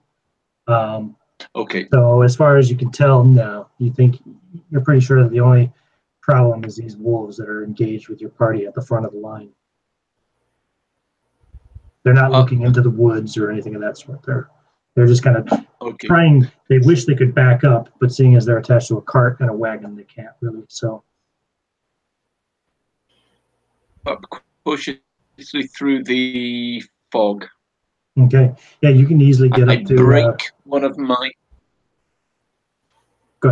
mushrooms, and as I break it, and Violet will sort of out of it, and this ooze drips down to the floor whilst I am invoking this violet ooze. Spreads out along the ground, snakes out to each of the wolves. Are there more than 7? No, there are 5. Okay. So anyone to get to within 35 feet of the wolves, and all will be illuminated by this violet light. My allies and +2. Anything that attacks the wolves have +2. Nice. Very good. And then I'll retreat back to Very cool. the wagon. Okay, so that is the end of the party's round. So now the wolves will go. Guess I didn't really need to roll for it, just given that you're all hasted this for now. And that lasts for, you said, 7 rounds, right? This is the second round of haste. Yes. Yep. And the wolves will go. So they're all still alive, miraculously. So the wolf worrying at Miklos' arm worries some more, but no, that is not going to. It ends up letting go. It tries to kind of pull back at your arm and do, but it just tears maybe a little bit at the leather or whatever in your clothing and armor, and it breaks free. The second wolf is actually not attacking Miklos this time. It's going to turn and attack this flailing cleric, Ada. Ada, right? Yeah, Ada. That's going to hit you, Ada. But it's only going to do 2 points of damage. With a 17? Yeah, I rolled a 24. Okay. Oh, geez. Yeah, that definitely hits. Yep. And I rolled a natural 20, so I mean, it would have hit you regardless. Oh, fuck, man. So you take 2 points of damage. I rolled 4 in damage, at least. Then You said 4? 2 points. 2 points. 2 points of damage. 2 points, yep. Okay. Then there's one wolf still fighting against Torgall. In fact, there's 2 wolves still fighting against Torgall. So the first one is going to miss for sure. Torgall, did you take your shield down yet? You did, right? Yeah, I did. So now it's a both miss. Neither one could get close enough to you with your axe and your shield out. They keep trying, but failing. And then the wolf attacking Edith misses completely.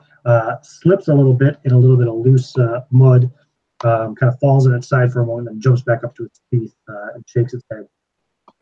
And we go to the next round, and you guys have initiative. So again, we will go to Edith. Fighting defensively again. Yep, no problem. So you have 2 attacks. 26 to hit. That will hit, and you can just go ahead and have 1 hit point left. So go ahead and tell me how this wolf dies. So as he misses me, he springs back up. I heft my axe and open up one of those wounds that I had previously gouged into him. Nice, and it cuts open nice and wide, and he falls to the ground dead with a whimper. And I will let you use your second attack if you wish to attack one of the other wolves as well. There's 1 on Miklos, 1 on Ada, and 2 on Torgall at the moment. I'll go for the one on the cleric. Okay. Protect the cleric. It's a wise tactic. 16. That's going to hit.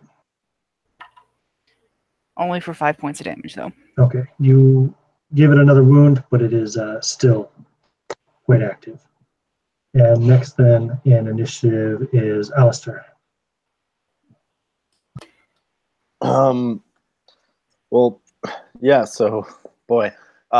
He's moving towards Edith, readying his holy symbol, about to hold it aloft, and then he sees her just devastate this wolf after another, and he kind of changes his mind for a moment and puts lowers the holy symbol and draws his sword.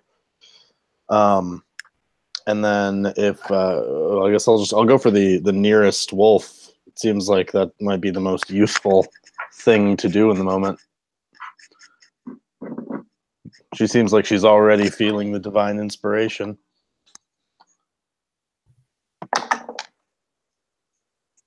Ooh. So that's going to be a 19 to hit. That will hit. That's even if you had a -2 on top of that, you still hit. So yep. Oh, hey, and I rolled a 6 on my d6. He's just got a short. Sorry, could you tell me again? I was writing something down there. Which wolf did you attack? Whichever one was closest. We'll say that's this one here that hasn't been injured yet. Then that was fighting Torgall. He's got the most distance. Okay. Yeah. Take your second attack. Okay. Ooh, that one's gonna miss. Okay. No problem. The magic number here, guys, is 16. I don't see any reason to keep it secret. +2. Oh yeah, don't forget to get the +2 because of that fairy fire. Thanks for reminding me. Or, Yeah, I rolled a 4. So that glowing mushroom ichor. Okay, no problem. So then the next person to go is Torgall. So I keep pressing against this wolf. Yeah. Trying to nip at my face. Are you doing a pressing attack or are you doing a standard attack? I'm doing a standard attack first, and that's going to be a very high number. I rolled a 19 and I got a +7, so I imagine that hits. Damage. Doing 10 points of damage. Okay, that describe how you kill the second wolf. So I swing my shield in his direction, making him cower a little bit, and he lowers his head, and I go high with my axe and let it down with all the force of gravity right on the top of his skull, which cracks and splits in two. Yep, splits like a melon. Okay, and you've got another then I will attack turn, and then I will turn, and I will press, and filled with courage after doing this, I will press my attack against the other wolf that the cleric just went for. So that gives you another +2 to your attack bonus and reduces your armor class by 4. So I will definitely hit because I rolled a 14 and I got a +9 here. Damage. And I will do 5 points of damage. Okay. It's still active, but it's badly wounded now. It's limping a bit and favoring one leg. And we go next to Miklos. So seeing that wolf still standing. Yes. Albeit on 3 legs now. He's going to attempt to just finish it off. The first one's going to miss with a 15, but the second attack is a 16. Did you factor in your +2 for the magic mushrooms? Yes. Cool. Okay. Second one does hit. So damage. Damage will be 7. 7 is going to kill it. Go ahead and tell me how it dies. I grabs it by the scruff of the neck, hauls it back towards him, and brings the blade up under its throat. Nice. And that wolf dies. And the next person to go after Miklos is Cuthbert. So basically, like, this whole entire melee has been Cuthbert kind of riding back and forth in and out of the melee. And both attacks hit. The first one is 8 damage, and the next one is 8. Nice. And let's see, which one were you attacking?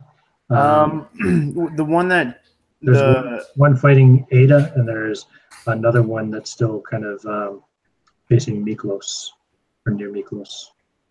The one that was on didn't Nicholas just damage one? Yes, he did. Oh, yeah. No. Miklos has killed one. Sorry. There's one. The one that's fighting Ada has been pretty badly damaged. The other one near Miklos is not damaged as badly. Okay, so I like to direct the first attack at the one that's pretty badly damaged. Okay, that will kill him. Go ahead and tell me how you kill that one as you ride up and attack with your saber. Like, hanging out of the side of the saddle pretty precariously. You watch as he kind of rides quite quickly into combat, there's like mud coming off of Samuel's hooves, leaned out, and he takes off the wolf's head in just one swipe. And then if he can, that other attack will You can do the other attack, but at the other one. Yep, absolutely. I'll allow that. So you do 8 points of damage to that one then as well. So you ride past Ada, slash her the head off of the wolf that she was kind of faced by.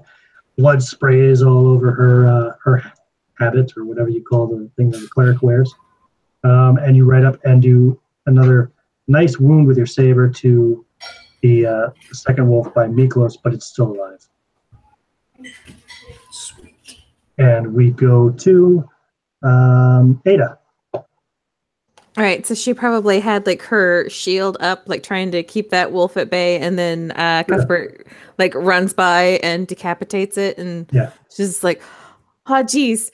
And so then there's like one that's not too far, that the other one that he slashed that he you can move over to by. attack it. Yeah, So it's within range. That is going to be a miss because that's an wait, no, an 11 plus 2, 13 to hit. Okay. And plus then 3, plus 3, so it's 15. No. I figured. Oh, you did. This one will hit because this will be 13 plus 3 plus 2. Yes. So that one will hit. Give me some damage. Will be 8 damage. Describe how you kill it. So like all inspired by like Cuthbert's like heroic ride through the thing, like Ada just kind of like charges up on the last one as it is turning to like snap at Samuel's hooves, and she just like clobbers it in the back of the skull with her mace. Nice. And dispatches the last wolf. And you're all standing there. Some of you have blood on you, some of it's your own, some of it's not. You're all breathing heavily, and there's no more sounds except for the nervous braying, perhaps, of the donkeys and the riding horse that's attached to the cart, so it's not in a very good position to defend itself. But the woods fall silent. You hear another wolf howl off in the distance, but it sounds quite far away. I never liked these damn beasts. And the body's still glowing purple in the mist. I walk over to the crossbow bolt and pull it off the ground if it's still intact. Yeah, Ada's kind of like standing over like the one she killed, kind of like, oh gosh, oh gosh, oh gosh. Miklos, are you're hurt, Miklos? Do you need healing? Yeah, I looked into the tattered bit of his furs. Maybe pull out a little small canine from the wound. He might get infected looking at it. Well, let me take care of it, and just like she'll go over and kind of put her hand on like both sides of his forearm, like covering each of the wolf bites, and cast Cure Light Wounds. Sure, I'll let you roll your own cure. At this level, what are you at, Miklos? How far down are you? Only 5. It'll heal him up to full because it's like minimum 8 points of healing at level 7. So nice. Oh yeah, it's what is it? A D8 plus your level. D6 plus my level. D6 plus your level. Yeah. So heal him to full. To hear me still breathing heavy, and you hear the sound of the heavy crossbow being reloaded. Yeah. And this mutter, I picked the wrong fucking week to quit smoking. Yeah, and the fog is still pretty well lit by the purple light of Peace's spell, which will last for another nearly 10 rounds or so, which is a good minute anyway. But and then it'll start to kind of just fade. And the mist will go back, everything goes back to its kind of gray color around you. Or lack of color, as it may be. So Ada's like wiping off like her face from like the wolf's blood, and like her hands on like the black part of her skirts, and she'll kind of turn to everyone else. Is like, is everyone else all right? Does anyone else need healing?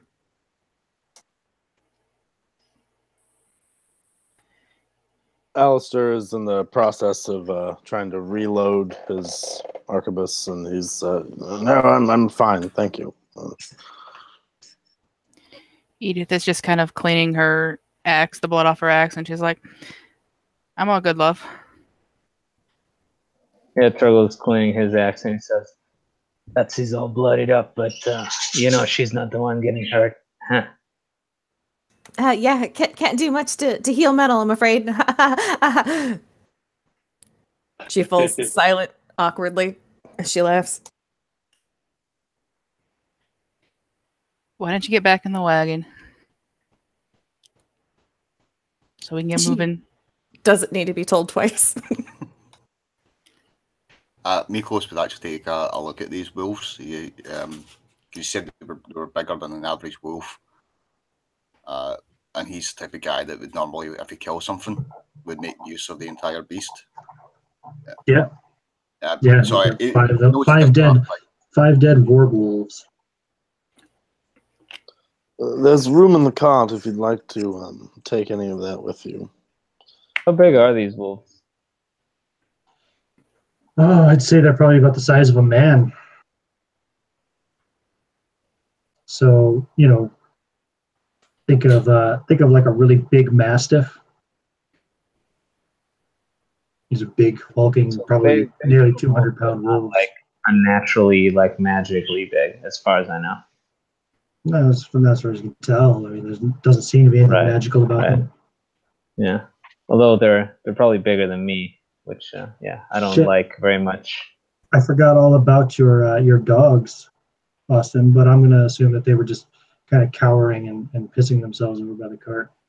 Yeah, no, I have them Probably stay under with the the cart, servant as much as possible to just protect the cart. That's the main goal of the guard. They didn't want nothing to do with these wolves anyway. I don't blame them. These wolves are easily probably 4 times their size or something. So. Yeah.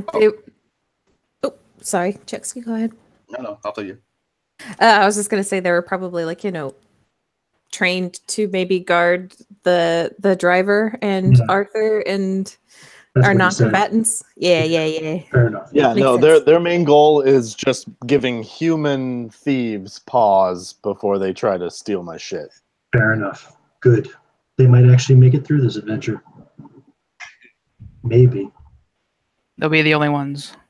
All right. Heroism on the dogs. Once pieces come down the mules and things like that, she'll go and take a few wolves' teeth and start whittling away at them with her dagger as they travel again. Yeah, Mikos had a similar idea. Some teeth and a paw from one of these beasts as well. Well, if Mikos not taking them, she'll take the tails as well.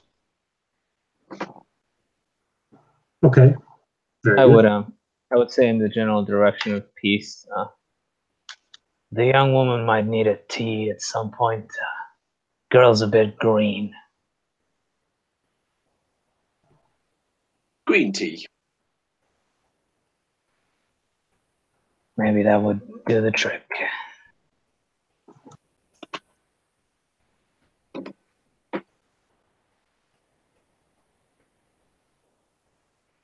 Are you stopping to make tea?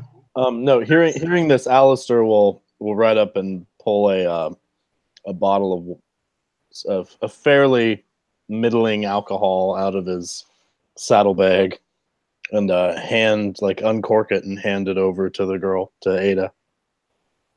Oh, no, I'm afraid not. Thank you. It's good for the nerves after this sort of thing. I find it doesn't help much. Very well. Is there anything that we could offer you? No, You seem to be in a bit of a state. No. This is just, I am excited. That's all. I'm fine. I really. Of course. Very well. My apologies. I appreciate your concern. I'm just excited. Did you see? I got one. You did. It is. That was rather violent. Well done. Yeah, I was singing like Torgall.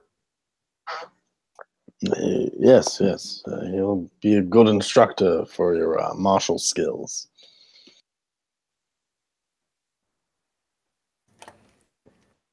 Ada is just kind of like just super. She's like super wound tight or whatever, but like she's excited and like she's not like in shell shock or anything. She just is high strung. So yeah, Alistair will right away, trot away and start trying to hand the alcohol to anyone that will take it, just to have a swig with him. Sure. I'll definitely take you up on it. Oh yeah, definitely. Edith, Torgall, Miklos all have a good swig as well. All right. And except for the occasional distant cry of a wolf, the woods around you are silent. Barovia. Let's push on. Right.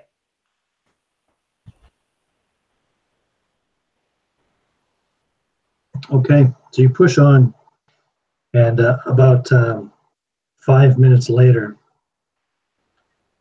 jutting from the impenetrable woods on both sides of the road, high stone buttresses loom up gray in the fog.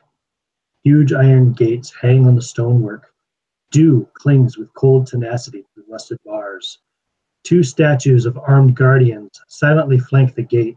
Their heads, missing from their shoulders, now lie among the weeds at their feet. They greet you only with silence. As you get up within 50 feet of this gate, the gates open outwards, screeching as they move.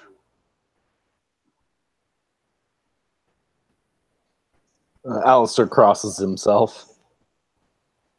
They open like as we approach. They do. Screeching heavily and loudly. That horrible metallic screech, kind of almost the effect of, the nails on chalkboard sound. What's the demeanor of the horses and the mules look like whenever that happens? They've all been quite nervous since the wolf attack, but they don't seem to change. They don't get any more nervous, as it were. Can I take a cursory look at these gates? Would I be able to recognize who made them? Whether it's dwarf, elf, human, and so on. Yeah, you can roll an architecture check. That's a skill that dwarves have. Yep, I succeeded with a 1. Yeah, these are definitely man-made. Human. How old do they look? You would look at them, you would say they're probably 400 to 500 years old. Right, not that old for my view of things. Perhaps not. The gate is man-made. Pretty much the same age as all your castles and keeps. Nothing special. Although, neat little trick with the gates. Maybe some magic. Or maybe a clever mechanism.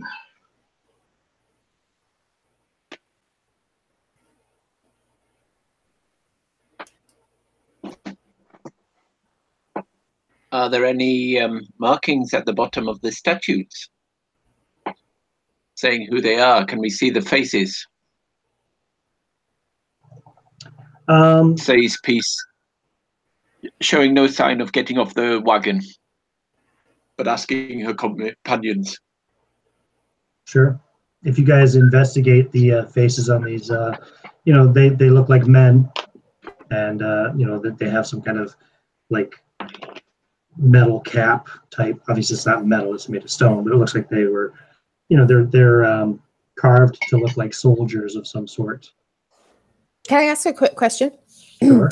During the travel from the forest to here, did Cuthbert. You're still in the forest. Oh, well, and we did travel some. Did Cuthbert show the letter to anybody else? He didn't get a chance to. Or not Cuthbert. Yeah, Cuthbert has the letters that That's he up to found on the Cuthbert. body. Yeah, I hadn't showed anybody yet. I tried to show Alistair, and then, like those wolves howled, and I remounted my horse. Mm-hmm. So no, he seems to have maybe not forgotten about it, but it doesn't seem to be of any priority to him. Mm-hmm. Okay. And what was the gist of those letters again?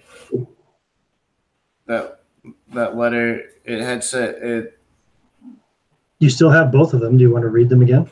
Yeah. I have a quick question about the statues, Ian. Sure.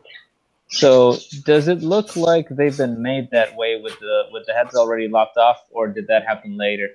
No, that definitely happened later. They weren't made that way. Okay. I just want to read the. Is there anything special about the way the heads have been cut off? Like, does it look clean, like, or does it just look broken? It looks broken. Okay, it could They don't just look be like old they don't look age. like they've been cut by some huge stone hewing sword or anything now. Right. So it just looks like they broke off. Okay. Possibly. Or they were broken off. And there's no name at the bottom or anything. No engravings. I just want to reread the one I found on the body, not the original letter. Sure. So rereading the one that you found on the body, it said, "Hail thee of might and valor. I, the Burgomaster of Barovia, send you honor with despair. My adopted daughter, the fair Irina, has been these past nights bitten by a creature calling its race vampire, which is in quotations. For over 400 years, he has drained this land of the lifeblood of its people. Now my dear Irina languishes and dies from an unholy wound caused by this vile beast. Yet I fear, too, that the creature has some more cunning plan in mind. He has become too powerful to be fought any longer. So I say to you, give us up for dead and encircle this land with symbols of good. Let holy men call upon their power that the evil one may be contained within the walls of weeping Barovia. Leave our sorrows to our graves and save the world from this evil fate of ours. There is much wealth entrapped in this community. Return for your reward after we are all departed for a better life. Kolyan Indirovich, Burgomaster." So yeah, at some point I would have rode up next to Alistair, and kind of, right. He's the only other one on horseback, right? Yeah. Correct. Yeah, and rode next to him, and I would have pulled out that letter one more time, and definitely would have showed it to him and asked him what he thought about it. And I would have said, seems awfully similar to the letter we received. Do you look at it, Alistair? Yeah, I'll definitely look at it. You can go ahead and give me an intelligence roll. Okay. That's gonna be. I think I'm rather failing to. Yeah, that's a pass. It is not written in the beautiful flowing script that the first letter was written in.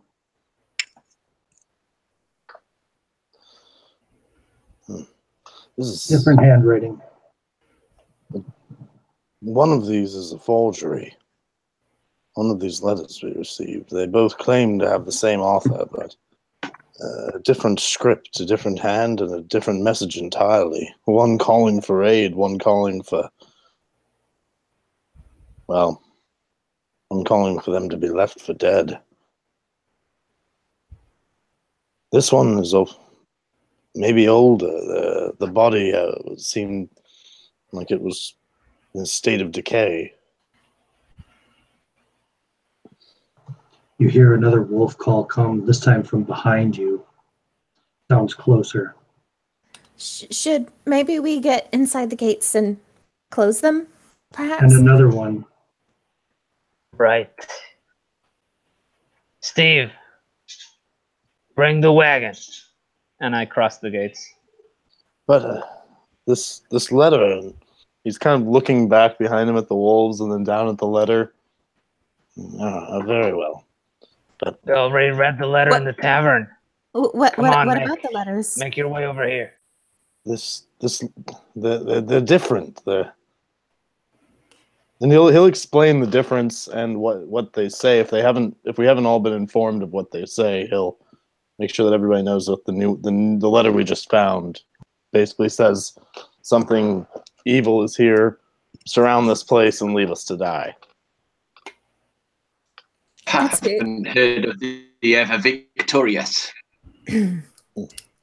Let's show them how we win. The nature of the relationship between this Burgomaster and the arena seems to be different as well. And this letter, he calls her his love, which is, rather romantic. And this one, he says it's his daughter. His adopted daughter. And the other one called her the love of his life. Yes, I believe we should investigate, and we should bring the light of God to these strange people. Well, perhaps incestuous relationships with one's own adopted relations is a travesty in the eyes of God. And in our line of work, the stranger things are, the more money it seems to have in the end. The one thing that seems to be in agreement in both these letters is a great trove of wealth within the walls of Barovia. So I do think we should try to retrieve at least some. I'd like to bring a good tithe back. And perhaps buy myself a small house. You never know. Is it bars around the gate or walls? It was referred to as stone buttresses, and they jut into the forest, but doesn't look like it goes much beyond that. The gate just seems to be for the road. I'm on the other side of the gate, kind of just aiming my crossbow in the general direction of the forest, motioning with my arm to the forest on your right or the forest on your left?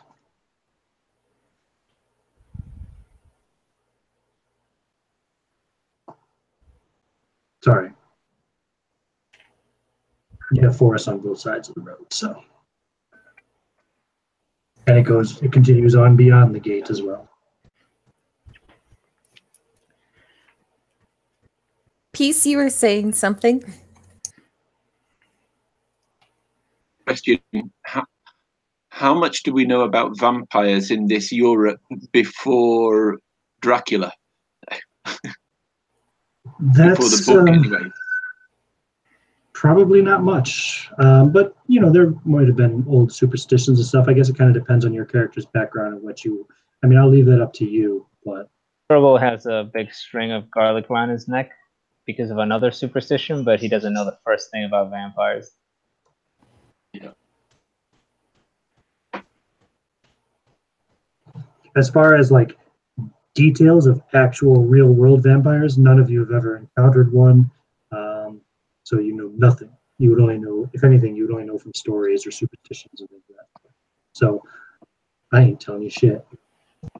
So probably some madman, a cannibal or something, eating pots and drinking blood and reporting himself to be some creature of legend.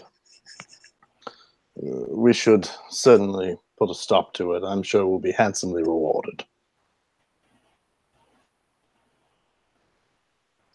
Is Steve paying any attention to my calls for him to drive the wagon through the gate? Not really. He's still sitting there with the rest of the group waiting to see if they're actually going in. Because so far you're the only person who's gone through the gate. And, he seems to be waiting to see what the others are going to do. In fact, this is a great opportunity for him to speak up and say, well, are we going forward or are we going to try to turn this thing around? It's not going to be easy on this road. So it's just like the two statues. There's not like any signage or like, here lies the border crossing to Barovia. Welcome to population 0. No, yeah, nothing population like that. negative 350. No signs. No words. No engravings. Yeah, Bert definitely whenever Alistair and him were talking about the loot, would have kind of probably absent-mindedly trotted through the gate. Okay, so Bert has now passed through the gate, kind of gone up alongside Torgall. Alistair will kind of we're still waiting behind the wagon, but he's kind of readying his servant, trying to kind of get him ready to spur his horse on and bring the cart through. So Steve, the wagon driver, looks at Miklos and says, "Well, Miklos, Edith, should I drive on?"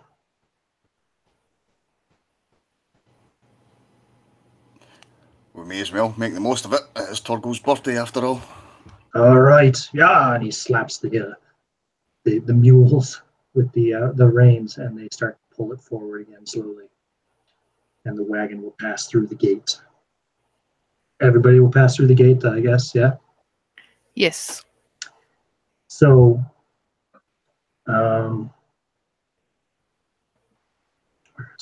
once you all have passed through the gate, I guess the last one to come through is probably the cart. The gates then close behind you with a screech and a crash. And I think that's a good point if we'd like to take a quick break. Anybody wants to use the restroom or get some quick refreshment, etc. Sounds good. Resume in a few minutes, yeah? Yep. Cool. Sounds like How long are we going on for? Well, I don't know. We could wrap this up in the next half an hour if you want, or I could push on for a little over an hour if you want. Or, I mean, if anybody's pressed for time, we can wrap it up right now. I had scheduled the event to go for 4 hours, but, if anybody's got to go, Fine.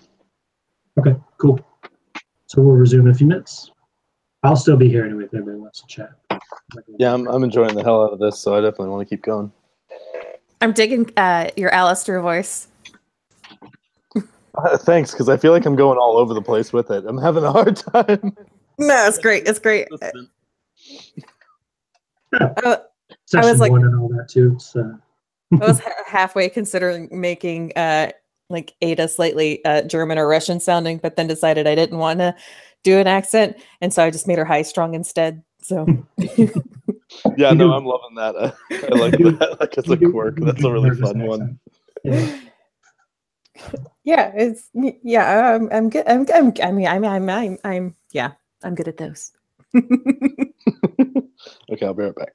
Judging by the naming conventions, I'd assume that most of the party are probably English anyway, or from some English-speaking country. What do we got? Edith, Alistair. Alistair's a very English name.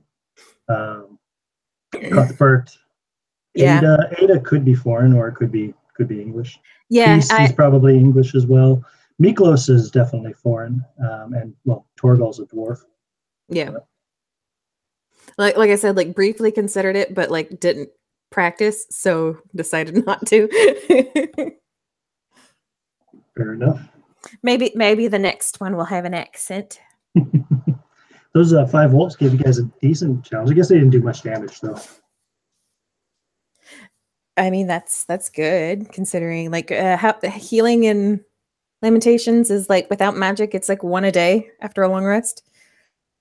Right? Well, after a night's sleep, I think it's 1 a day plus your Constitution modifier, I believe.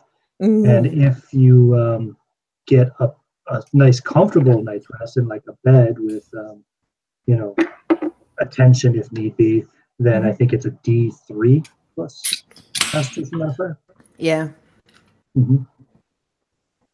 I haven't done a campaign of Lamentations before, Ian. I'm excited. Good.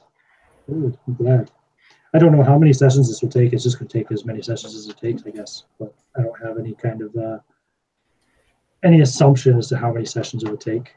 I was just going to go straight for the castle and that ballista that Cuthbert wanted to buy. It's totally in the back of the wagon, and we're just gonna blow the castle.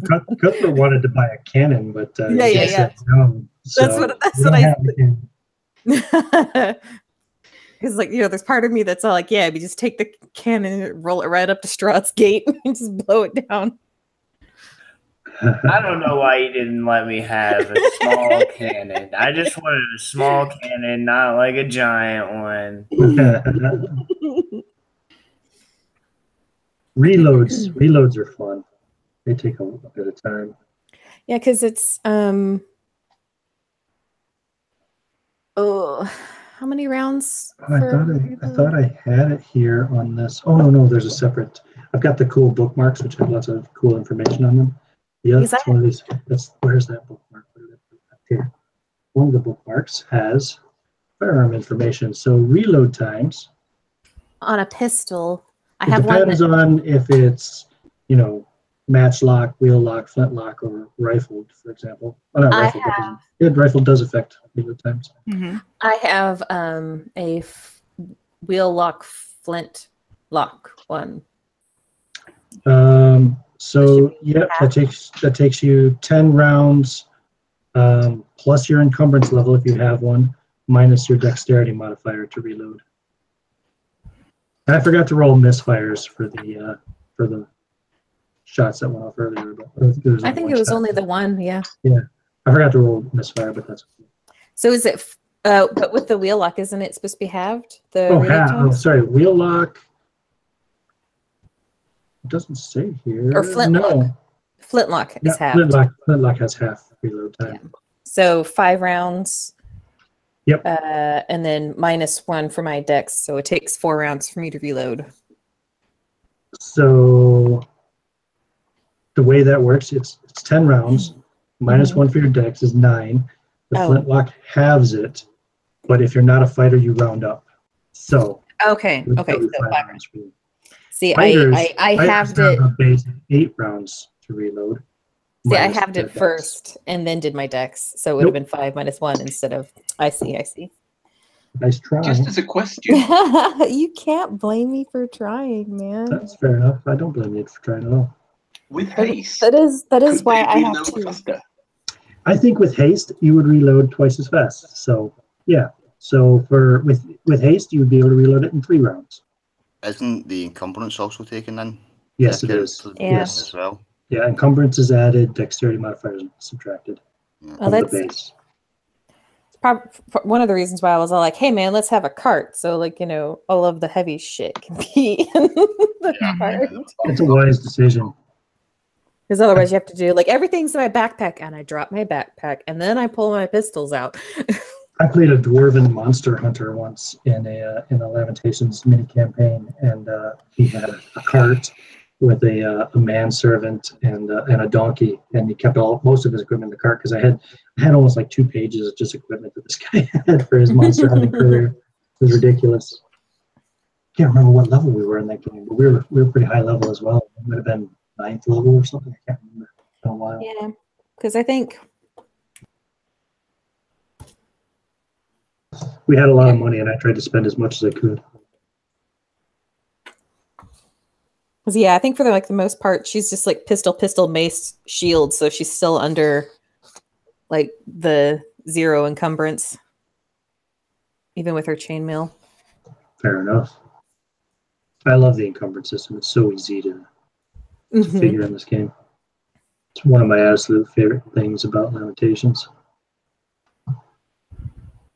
I forgot that I can't roll the dice I was rolling for attacks. It's the one I roll for the saves because it never rolls high because I hit whenever I switch dice. Oh, you got loaded dice, do you? They're not loaded. It's just this. This particular set of dice has never rolled well for me, and so I use it for Lamentations because then it does what it's supposed to. Well, keep in mind, saving throws. Yeah, saving throws you want to roll high as well. No, I thought you want to roll under your saving throw. No, equal to or higher. Oh, that's right, because it goes down. Your ability checks you want to roll low. Correct. Yeah, I knew I had it out for a reason because I was like, "This is one of my Lamentations dice." I'll be right back. Okay. Just take a moment to give a shout out to a few people that commented on the live chat. So we had Micah Maloney, we had Black Metal Dungeon Master, which I believe, if I recall correctly, is Casey's Google name, YouTube name. And we had Parker Sesteric also came in and said, hello, Master Chex. Wow. Parker says hello, Chex.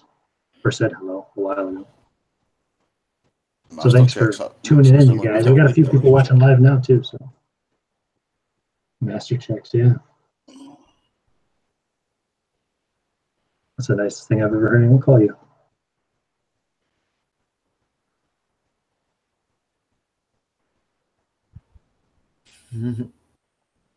Yeah, I'm having difficulty refuting that.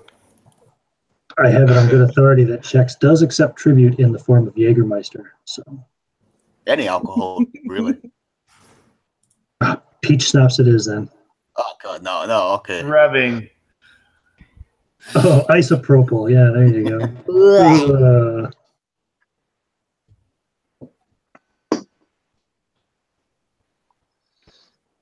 Oh, by the way, for Cuthbert, his heroism has probably worn off now that the fight is over. Yeah, you're right. Well, another, what, 10 minutes probably pass at least, because took you 5 minutes to get to the gate, and then you guys stood around in front of the gate arguing for at least 5 minutes, trying to decide. Well, not arguing, but arguing. Not being RPG players. Discussing. Strategizing, what I meant to say. Figuring out in-character reasons for our characters to do really irrational things. Right. It's like, yeah, this letter's clearly a forgery. Money. Let's keep going. But there's pressure.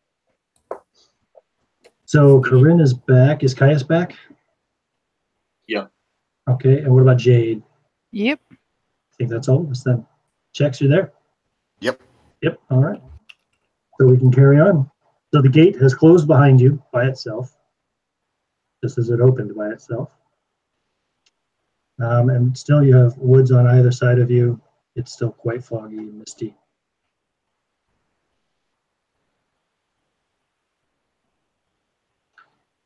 Just carrying on down the road? I'm guessing none of the landscape has changed whatsoever. This dense forest. No, really hasn't yet. Not at all yet. But so as you carry on, it takes you go about another 1,400 feet before you'll finally come to where the woods break. And there's a bit of kind of grassy land, if you will. Not tall grass, though, mind you. Just kind of the grass looks quite kind of sickly and not well. It's kind of a grayish green color.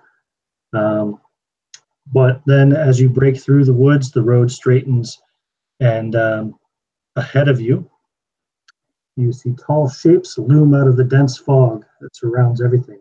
The muddy ground underfoot gives way to slick, wet cobblestones. Tall shapes become recognizable as the dwellings of the village of Barovia. The windows of each house stare out from pools of black nothingness. No sound cuts the silence except for a single mournful sobbing that echoes through the streets from a distance.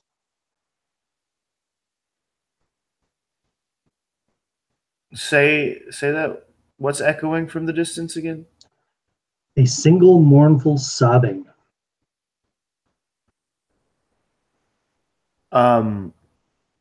Yeah, so Cuthbert probably would have been trying to have a conversation with Torgall about what dwarvish military is like as they were walking into the city. Well, theoretically, every single dwarf of age, male and female, is part of the military. But in practical terms, we haven't had a war in centuries. Centuries upon centuries. Neither my papa nor my boobale remember any war. So, yeah, we mostly just entertain ourselves hacking at wooden statues. Makes for a good, blowing off a little bit of steam when the drink isn't quite cutting it. Yeah, that doesn't sound half bad. I prefer not being told what to do, you know. It's why I left the military. Because I don't like being told what to do. And the food is awful. Right you are. That's the exact same reason why I left my dwarven kin. And then, like, upon hearing the sobbing off and it's still foggy, right? Yeah, it is still quite foggy, but the fog's maybe a little lighter in the village itself, but... Is the sobbing, like, pretty much in our general line? Like, would we have to, go off of the path that we're already on to come up on the sobbing, or... You can't really tell. It's echoing down the street, and the street goes straight on into the village ahead of you. So, Sounds to me like someone needs a drink. Either from the teat or from the flask.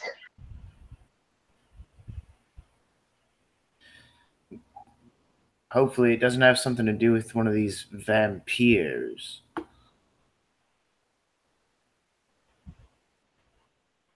Only one way to find out. I'm sorry, I don't know what that is. I don't speak Romanian. And I kind of go in the general direction of the sobbing. So you're moving into the village. Many of these buildings look to be abandoned, probably. Only maybe one or two on each block actually seems to show any occupation. The first block you go ahead, and then there's a crossroads, like a T-junction, if you will. Or not a T-junction, but like a cross-junction. You can go right, left, or straight ahead. If you want to kind of carry on, the sobbing sounds like it must be coming on from straight ahead.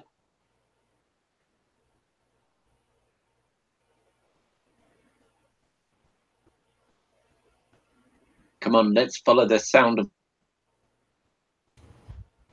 It's someone who clearly needs help. We should go help. It's also the only signs of life in this place. I don't know if you've noticed. Yeah, the houses, like I said, they the windows. Where is that description? I lost it already. Oh, there it is. So yeah, the windows of the houses just kind of stare out from black pools. But every once in a while, you come across one that has boarded up windows, and the doors are very thick with multiple locks on them. Almost every building has a cross of some sort, various sizes and motifs, but they almost all seem to have holy cross symbols on the tops of the houses. When you go a couple hundred feet, you cross the crossroads, you go a couple hundred more feet, there's another block on the right with a road then that juts off to the right. But the buildings on the left continue in one long kind of block, if you will. I actually hadn't noticed that, Miklos, but now that you pointed out, she swallows, you could tell she swallows hard. Mm-hmm. And Cuthbert also says, yeah, and about that wealth this place was supposed to have. So I have a question. Mm-hmm. So I have a pretty good idea of what this place looks like with the description you gave me. If I tried to smell around, would I smell anything particular? Nothing particular stands out. You don't smell if you're looking for smells of rotten bodies or anything of that sort. No. Just seems almost like a ghost town. Like I said, every once in a while you see a building that with the boarded up windows and multiple locks on the doors. You might hear maybe a sound or two from inside that house, but for the most part, it looks to you, if you were to guess, you would say maybe more than half of these buildings definitely more than half of these buildings are unoccupied. Do any of them look like particularly richer, more extravagant than the other houses? No. Nope. So not knowing much about human religion, at least not at this point. I'm sure that the priest, Alistair, will try to change that over time. But I wouldn't make much of the crosses. I've seen them before, but to me, it's just just something that humans do. But I look at all the locks on the doors and all the barred windows, and I say, seems to me like most of them left, and neither of them trusted each other very much.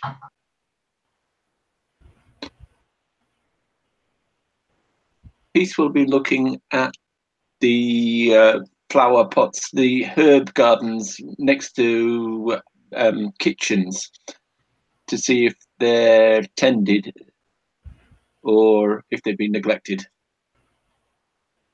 Looking through the windows of some of the houses, you mean? Sorry? Baiting at if there are windows to look through, yes. But Yep. she's looking at herb gardens if there aren't any windows open. No, you don't actually see any kind of herb gardens that you can tell. It is, despite the fact that it's mostly abandoned, it is a fairly densely built village. Like the buildings are all packed in on top of each other pretty much. There's not really much space to go between them or anything of that sort. The buildings that do have windows you can look through that aren't like boarded shut, all it's just darkness on the inside. They look to be abandoned. I think Bert would have just Let's pretty follow much. the sound of the crying then. Yeah. You do on the second block as you're coming to the edge of end of the block. You see one building where the windows were boarded, but the boards are now you can see are broken.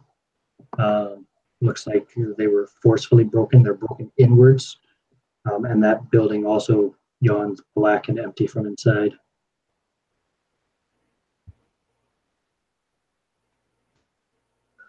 Looks like they were right not to trust their neighbors. Somebody looted the place, I guess. You see another one similarly at the end on the right side. The first one you saw actually was on the left side, the second building in on this block. And then the last building on the block on the right, where it actually comes to a crossroads, similarly also boarded window, but shattered and broken. And you can see old dried blood stains on the boards as well. Then the road, there is a road that turns off to the right. This would be the proper T junction. The road you're on continues on straight and wider.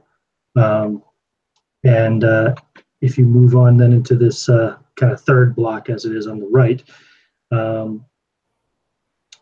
you move on about a couple hundred feet down and you can see what would have been the town square, if you will, although it's not square, it's actually more of a circular shape, a round shape. But it seems to open up ahead of you. And there are two buildings, one on the left and one on the right, that do have some light and sound coming from them. The one on the left, sparse light from this building spills out from behind brown, heavy curtains. Sign over the door creaks on its hinges, proclaiming it Bildreth's Mercantile. The building on the right side of this circular square, if you will, this town center, there's a single shaft of light thrusts into the main square, its brightness like a solid pillar in the heavy fog. Above the gaping doorway, a sign hangs precariously askew, proclaiming it the Blood on the Vine Tavern.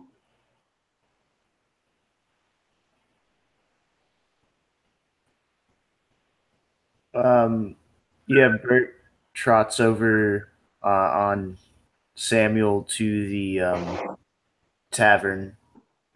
So looking closer at the sign as you approach it, you can see that it used to say Blood of the Vine, but the F has been scratched over with an N. This once finely appointed tavern has grown shoddy over the years. You don't hear any sounds of mirth or anything coming from within, but there is definitely light coming from the inside. Curious name for a tavern, even for a human tavern. Strange sense of humor humans have.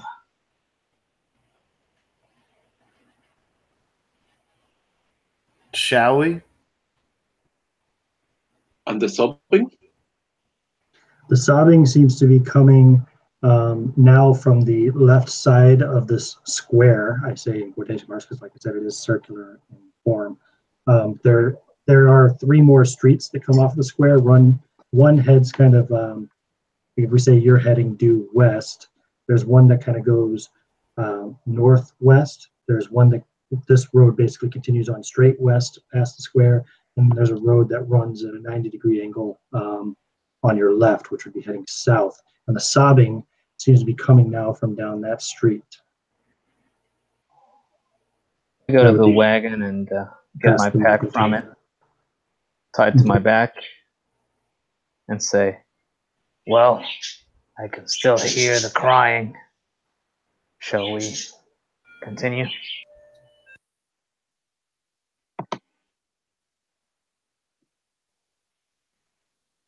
Yes. Agreed.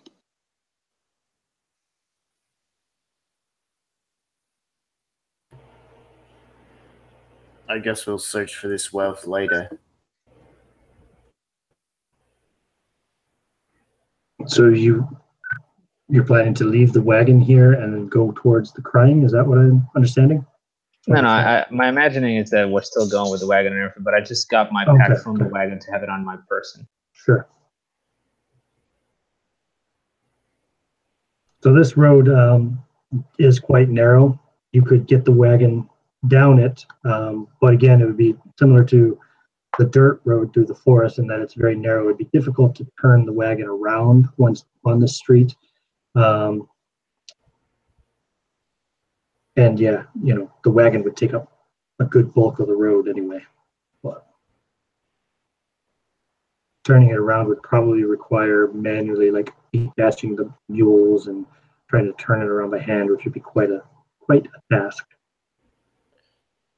We can leave the mounts and carts with Arthur and the driver. I'll leave my dogs as well to deter any would-be thieves. If You I can continue on may, foot if that seems easier. maybe it would be better to make one of these abandoned houses our base of operations, as it were. If wolves or marauders come a knocking, Steve and the other, they can just close the door behind them. I've been dying for somebody to say, open one of these doors. I think we should try to find out if this town's truly abandoned first. It sounded like there was light and sound from inside the tavern. So there's also light coming from the mercantile. And the mercantile. It may be worth speaking to the locals, especially before going into one of the abodes. It could be some kind of disease that's killed everyone off.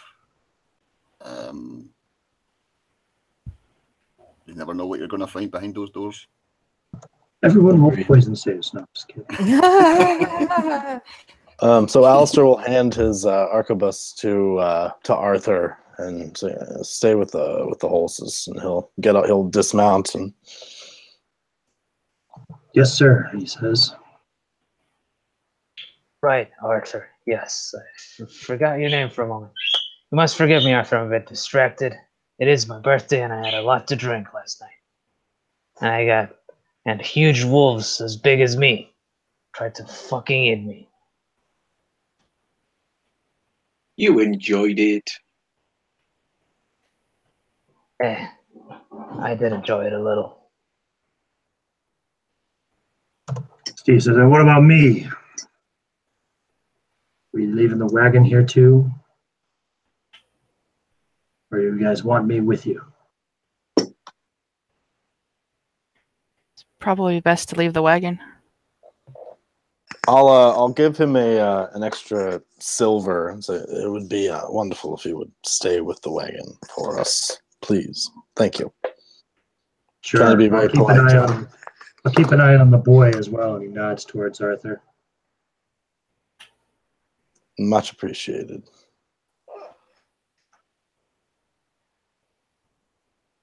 So in all this time, no one's come out of the tavern No. to even see. Okay. Nope. Right.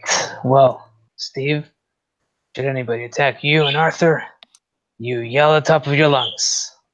Pretty standard practice.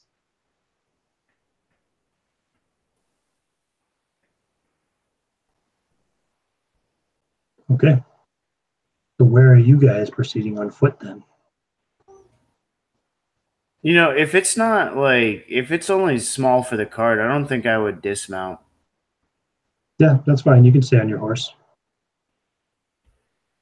If you want to be the one guy on a horse. Well, actually, sorry, Alistair has a horse as well. Mm-hmm.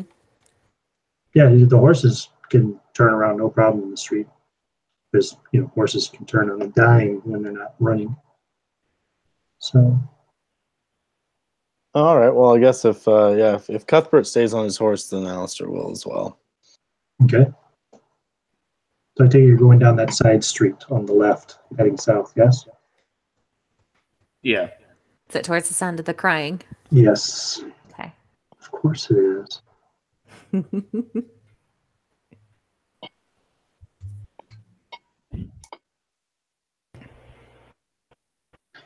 So as you move down this street, about 200 feet down, the sobbing gets louder and louder as you get closer. And then on the left side, or the east side of the street, you can see a house about 40 foot square, boarded up. All the windows are boarded again as well. Big, thick, heavy nails pounded into the boards.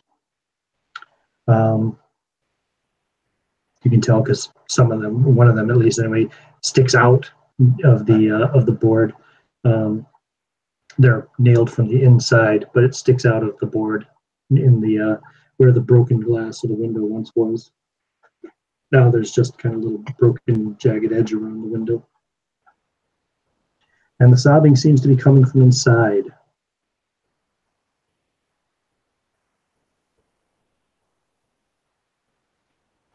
Is there any light coming from the inside? No. And can I hear anything else besides the sobbing? No. And, companions walking.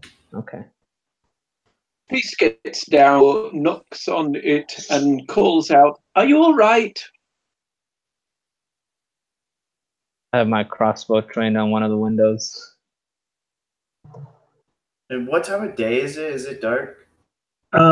It's very gray and overcast, but I mean, it's only, by this point in time, early afternoon.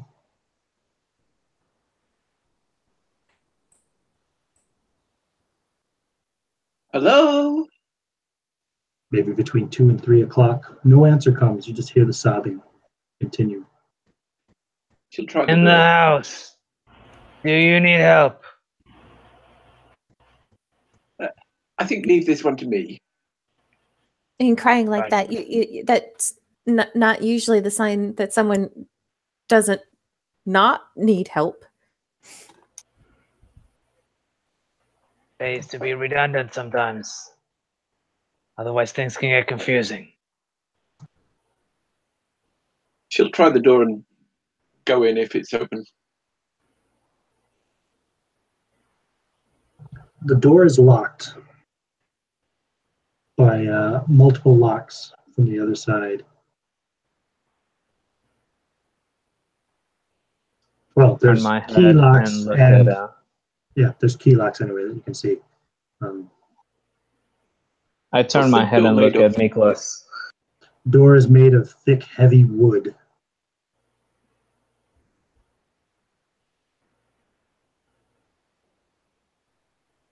Again, you like last night, you see Peace doing the same gesturing and muttering the same eldritch incantation, and she reaches out with her mind using ESP to try and detect what's on the other side of the door. Right. So you will detect some thoughts coming from inside and upstairs in the house. And the Two thoughts, different people. No, one person. One person. and it's very despondent, sorrowful. She's worried about her daughter. It's a woman, you can tell. But even her thoughts are kind of ranting and raving and seem a bit mad. But the overbearing thought is fear and sorrow for her beloved daughter. Where has she gone? This seems to be left for lost. Irena.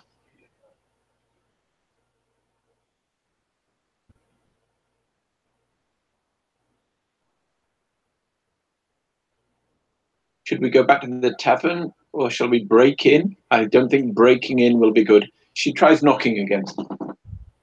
And there's no response. Loudly. And the thoughts do not change.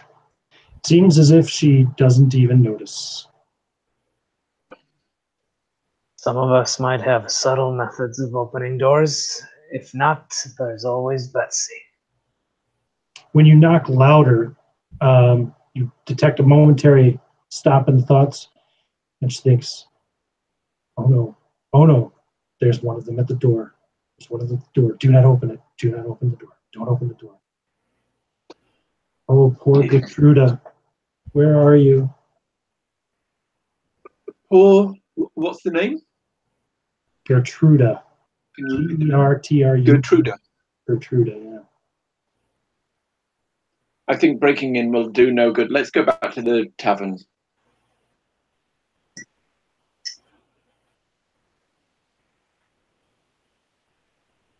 He says, "This mother, or worried mother."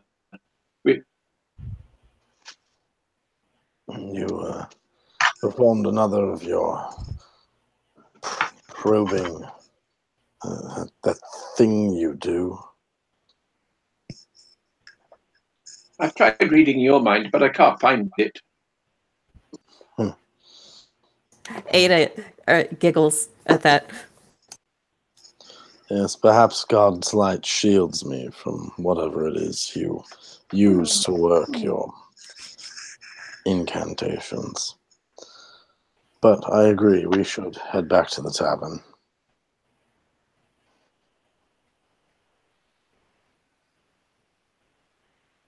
You said this was the mother of the girl that we seek, though.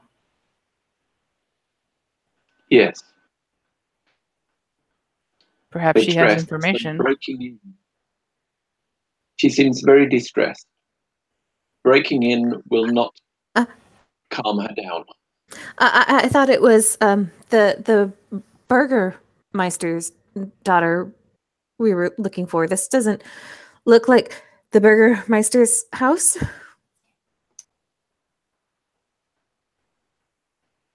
Adopted daughter. Mother. Maybe this is the real one. The natural mother. Did you say she said Gertruda? I thought the girl's name was Irina.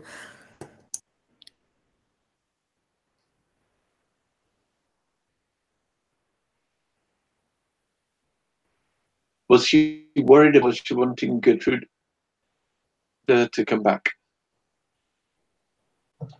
Yeah, she seemed to be worried about her daughter Gertruda. So the windows to this house were boarded shut, right? Ian? They are, yes. Boarded from the inside, and the door has multiple locks and seems to be locked. Can one walk around the entire house, or is it like conjoined to the other houses? It is conjoined to the other houses. I want to take a look at the back side of this house. How would I get there? Well, you think maybe if you continue around the block, maybe there's a way in. You haven't seen any way in, though, so far. There was another street that turned south back just after the first block of the village, but There might be otherwise you don't know. There might be a back door. It might serve us to go around, look at the other side of this house.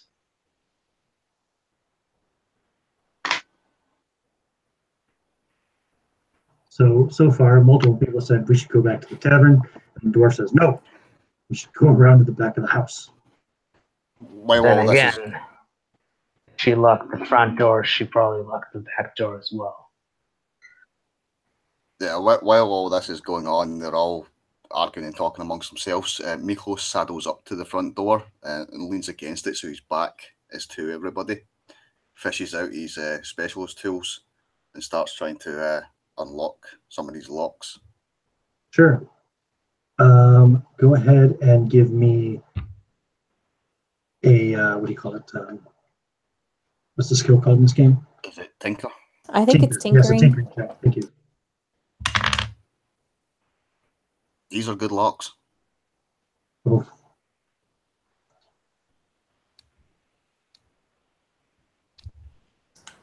Well, if it's a mother with a missing child, maybe the people in the tavern will know more. I think if we want to speak to her, it would be better to come in with someone she knows. So go to the tavern. If we, a group of armed strangers, just barge into her, break into her, and she's scared of break-ins, we can, I don't know your plans, but I think it'd be better to take the soft approach. I think you might be right. I say, looking over at Miklos and seeing that he's done nothing with the door. I've known him for a while, and I probably know that he does that sort of thing. I don't know what you're talking about. I don't think they'll open the door just because it's my birthday. Yeah, I guess the tavern will do. Makes sense. Don't want to frighten her more than she already is. Okay. So you guys are going to go back to the tavern. You'll find your wagon still there and your cart. The animals and Steve and Arthur are there, unmolested. They see you coming back. Steve says, well, the sobbing continues. I guess you didn't find the source.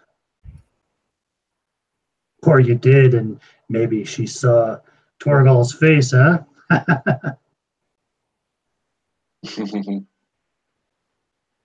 I'm not much for human women. You can have them.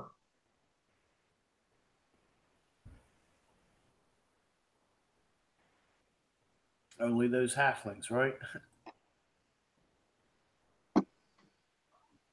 You know me, my friend. Not all of them, though. Just the special ones. And like as we get back to the town square, Bert's kind of gonna trot over to where the tavern is, and I assume there's like a post to tie off his horse there in front. Sure. What's the water look like? That like the trough, if there is one.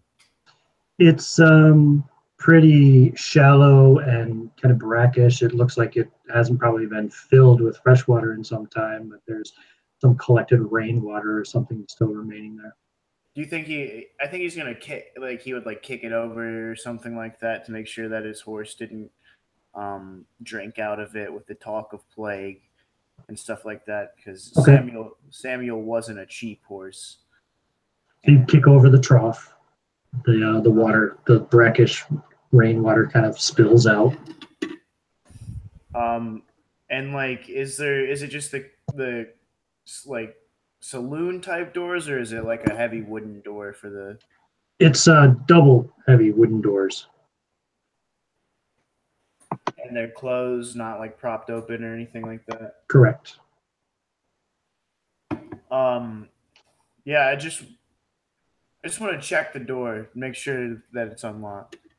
The windows also are boarded up from the inside, but there's cracks in between them that the light is spilling out from. The door is not locked. And like before opening, he kind of takes one last glance at, I don't know, whoever's the closest to him. I'd be pretty Yeah, I would have gone in your direction. I would say maybe you want to take a quick peek through the windows first. Check for me, my friend. So looking inside through the cracks in between the boards, Torgall, you can see a tavern inside. It's about 60 foot square. You can see there is a blazing fire in the hearth, and you can see a barkeeper behind the bar. He's mostly bald, got a really bad comb over that looks like it probably hasn't been brushed in a while, and he's cleaning the glasses with a cloth behind the bar. You can't really see too well around most of the room. So he's the only person that you can see from this window. It looks like it's mostly empty, at least. If not, So it's an over completely empty, aside from Cuthbert, the I'd barkeep. say. Fire's roaring, that's where the light's coming from. Barkeep behind the bar, going about his business. Looking a little too unconcerned, if you ask me. Other than that, I guess we open the door and say hello. Yeah, so Bert kind of, like after hearing what was inside there, kind of throws the doors open and make sure that he leaves them open. He doesn't make an attempt to close them or anything. And instead of approaching the bar, Cuthbert kind of goes in, sits down at the farthest table into the, I guess, like directly right of the door, in a corner, like, and sits down with his back to the wall. So you get a quick inspection of the room as you kind of walk in. There are three gypsy men sitting at a table in the left corner inside the door, sipping on some drinks. There is the barkeep, who I've already described. And then in another corner, in fact, in the corner that you were approaching, the table that we're going to sit yourself at, there is a man. Let's see, let's get a description from here. Yeah, he's pretty well built man. He has a long sword leaned up against the table near his right hand. He is wearing leather armor and otherwise just dressed like a commoner, if you will, I suppose. Actually, no, his clothes are a little bit fancier than that. So he looks like he's probably got a little bit of money, and he also is sipping from a goblet, like a metal goblet, probably some kind of cheap metal. He eyes you as you start walking towards his table suspiciously. His hand gets a little closer to that sword.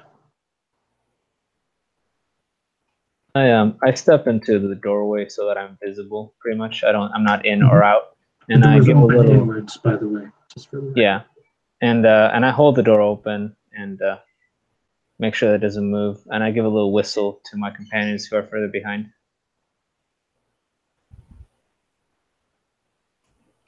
Edith will jog over. Okay. Yeah, Alistair will come in as well. Very good. I'll step inside and pretty much fold the door open with my back. Yeah, the doors actually don't swing closed on their own or anything. So Right. So I'll take a couple paces inside and have my back to the wall that the door is part of, and take a quick look around and see the men. Peace will make her way up to the fire and start warming her cold hands. Okay. The gypsies are kind of watching you all with interest as you come in. The man in the corner is still sitting there. He's set his wine down now, and he's just eyeballing Cuthbert, who was approaching his table.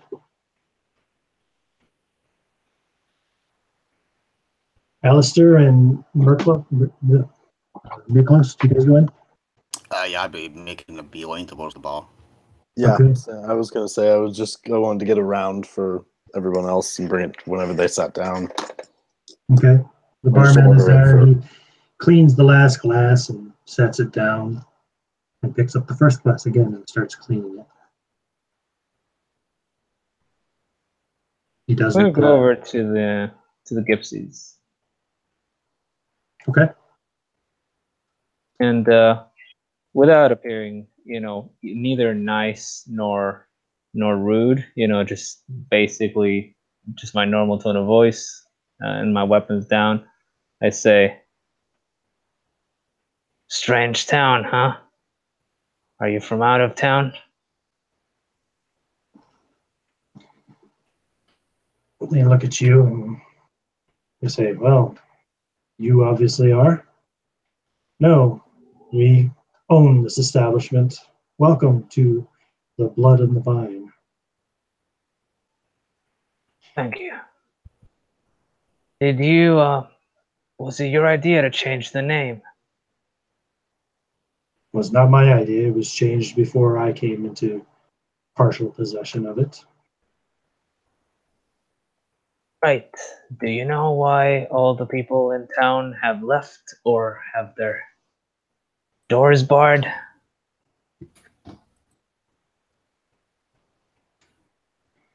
And also, I think I would have been kind of after Torgall would have came in, I would have kind of followed behind him. So Okay, so you're no longer going to the other corner? no, I thought there wasn't going to be anybody sitting there. No problem. And I heard him say partial owner. Mm-hmm. Yeah.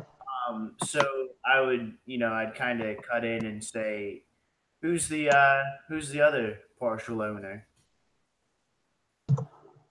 Well, our family owns it. It's a large family.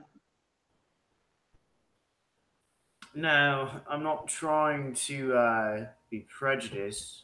But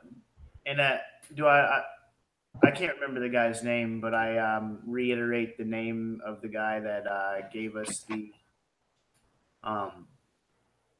letter in the first place. He never told you his name. Oh, he didn't. He says, well, it would be good of you not to be too prejudiced, seeing as you're foreigners here and we are not.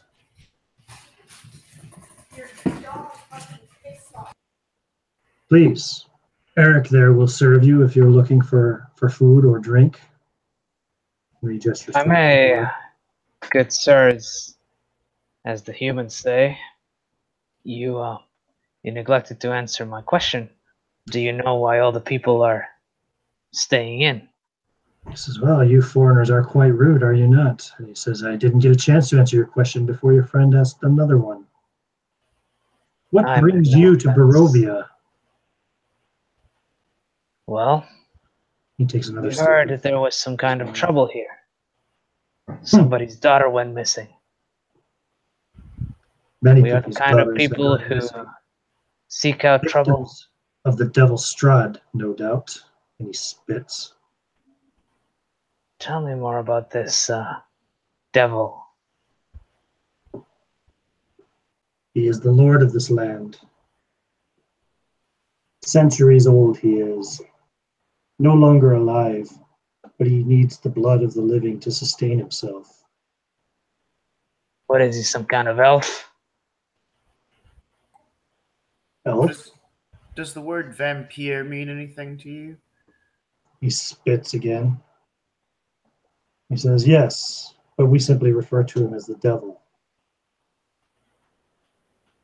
What about that house? And he gives him the directions of the house that the sobbing was coming from. Oh, that must be Mad Mary. Yes, she lost a daughter recently as well.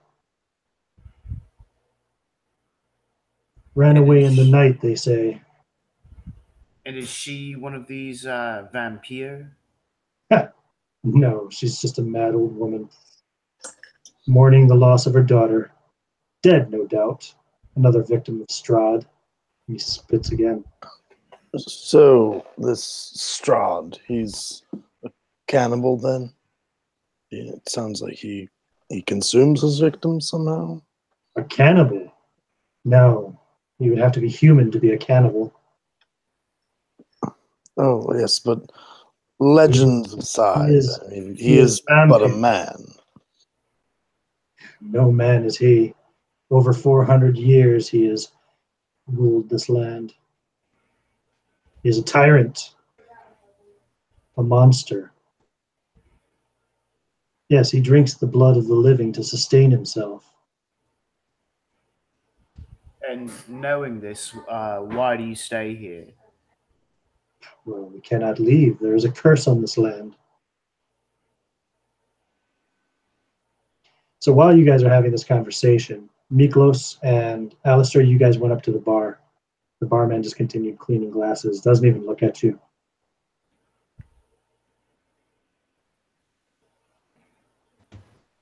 I'll put two big hands down upon the countertop under his eyes and clear my throat loudly.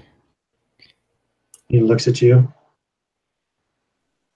What's the local tipple? What do you recommend here in Barovia? Wine. That's all we have. Wine and bread. Just what? All right then, a round of wine for all my compatriots and a loaf of bread, I suppose. How many? He says, not even looking at your compatriots. Why don't I get 7 for in here and give me a bottle as well, please. Make Very that 2. well. Sorry, what? He says, very well. Thank you. So 7 glasses and a bottle. Now, that will cost you 10 silver pieces for the bottle.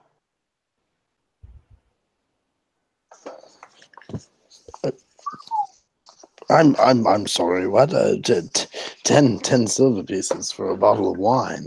10 silver pieces for the bottle. 21 silver for 7 glasses. 31 silver total. He sets the bottle down. He puts up 7 glasses and pops open another bottle and starts to fill them. And we heard this place was rich, and now I understand why.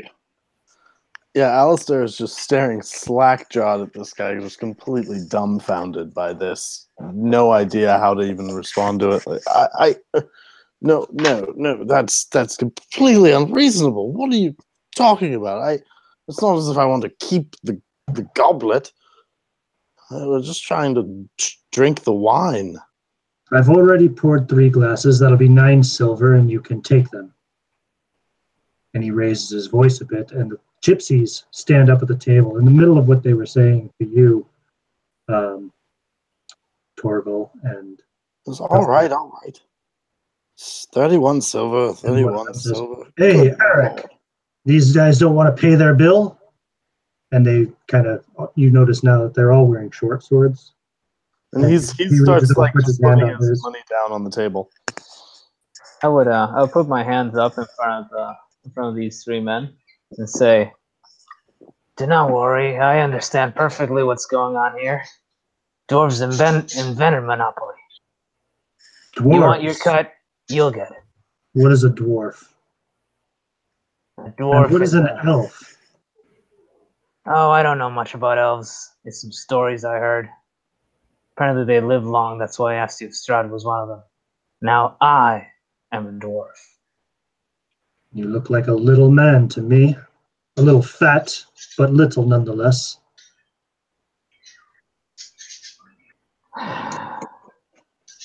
Common mistake.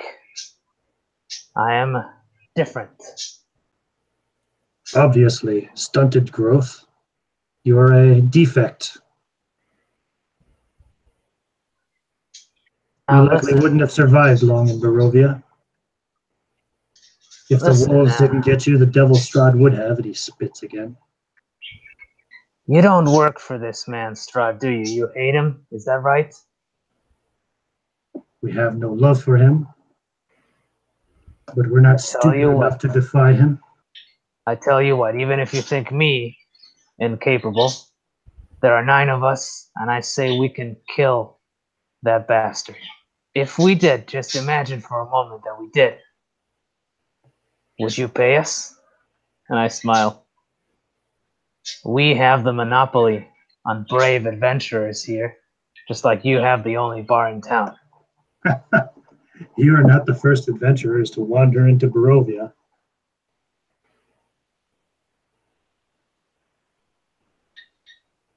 Maybe, but we're the latest. If you could dispose of the Devil Strahd, and he spits again, then, why, you would have the gratitude of all of Barovia.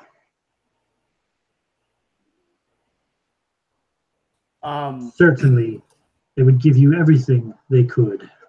Like, scanning the room, like, what is the guy in the corner's reaction seem to be to, like, those guys standing up in the commotion? Disinterested. He's just sipping his wine, and he's watching, but his face shows no real emotion. And Bert kind of, like, looks over there, like, while everybody's talking and everything, and he kind of calls to the man and he says, "And you, sir, what of you? Why haven't you left?"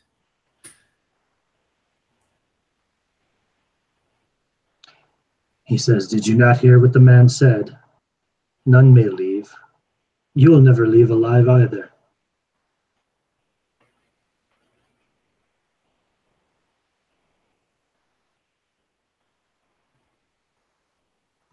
So because of the wolves. The 31 silver pieces, did you, Alistair? Yes. So he pours the remaining 4 glasses and hands over the bottle as well. He just has a defeated and kind of pissed off look as he drops the wine glasses on the table and runs the bottle out to give it to Arthur and Steve. Don't worry, Alistair. Think of it as my birthday present. And I walk over and drink the wine. Okay, Yeah, it's really the only present I'll be able to afford you now. It's really watery, cheap wine. Swill. I had a bottle in my saddlebag too. 3 of them. He's just like pounding his head. That's okay, Alistair. You can have mine, and she'll like push the glass slowly towards Alistair. And all right, I only should have gotten 6. And he just downs her whole thing in one. Just kind of depressed now.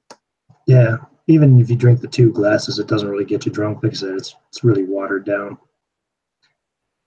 2 glasses will give you the effect of about 1 glass of wine.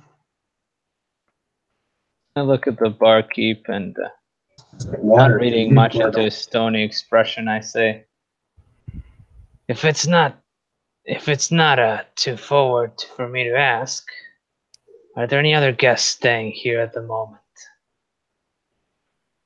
He just continues cleaning a glass and doesn't even respond. So then I turn around and I pretty much yell the same question at the 3 men on the other side of the room.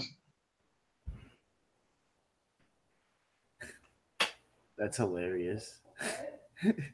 They look at you and they say, "This is it, all you see. You'll have to forgive the prices, you see. Things are at a premium around here, and we have the monopoly on wine in Barovia." And he kind of smirks when he says that too. You have a stable? Do you wine here? Doesn't look like wine country. Or do merchants come here and leave? We make it. Are they affected by the curse? You make it. Yes. She takes another gulp. You should learn winemaking. And you should learn some manners, crone. No, we don't have a stable. And you should too. There aren't any animals left around here. Nobody has horses. You won't either for long. Just more food for Strahd. Or his minions, perhaps. What about the Burgomaster? We were supposed to find him, I think. Good luck.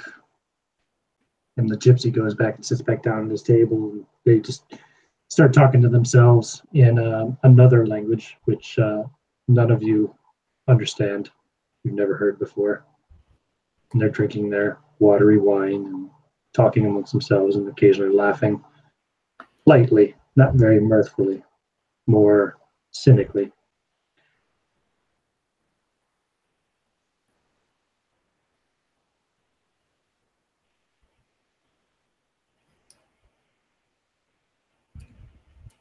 Well, the hospitality here is poor. Over and check out Bildreth's mercantile. See if he can give us any more information and a warmer welcome. She drinks up and heads out and goes over the road, slowly hoping her companions come with her. The man in the corner, as she's starting to walk out, says to Ada, he says, "You seek the Burgomaster." I guess it's more accurate that he was seeking us, right? Why don't you come, fair lady? Have a seat. Your companions may join us. No, okay. And she'll head over to the guy's table and sit down. He calls out, he says, "Eric, pour 7 more glasses. On me." With that, I immediately go over, pull over a chair, and climb on it.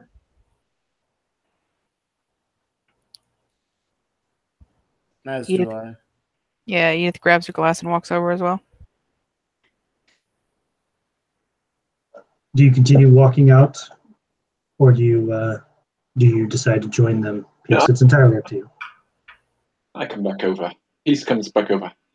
Okay. And takes a seat next to Ada, between Ada and the man, eyeing the man suspiciously. Yeah, there would have been space. She would not have sat down next to him. Miklos and Alistair, do you also sit? Yeah, definitely. I'll continue. I'll definitely take another drink that is paid for on someone else's behalf. Yeah, same. Except I'll kind of stand nearby rather than sit. So once you're all in the general vicinity of his table, the man says, "My name is Ismark. The Burgomaster was my father." Was, you said? Yes, he's dead now. How long? Must have been at least 10 days now. She'll His heart simply couldn't stand the constant assaults that come upon our house at night. Ada will cross herself and look to the others. Well, I guess that explains the letter we received. It's definitely the fake, right? And she'll look at Alistair. Letter? I'm sorry. At that She's out Cuthbert, on his arm. Sorry, what did you say, Caius? Peace says, I'm sorry when his father's died, and sort of puts a comforting hand on his arm. Just thank you. Thank you. And what were you saying, Jeremy? Sorry. Whenever they start talking about the letter, Cuthbert pulls it out of the inside of his coat and shows it to the gentleman. Which one do you show him? The one with the B on it. He says, yes, that's my father's letter.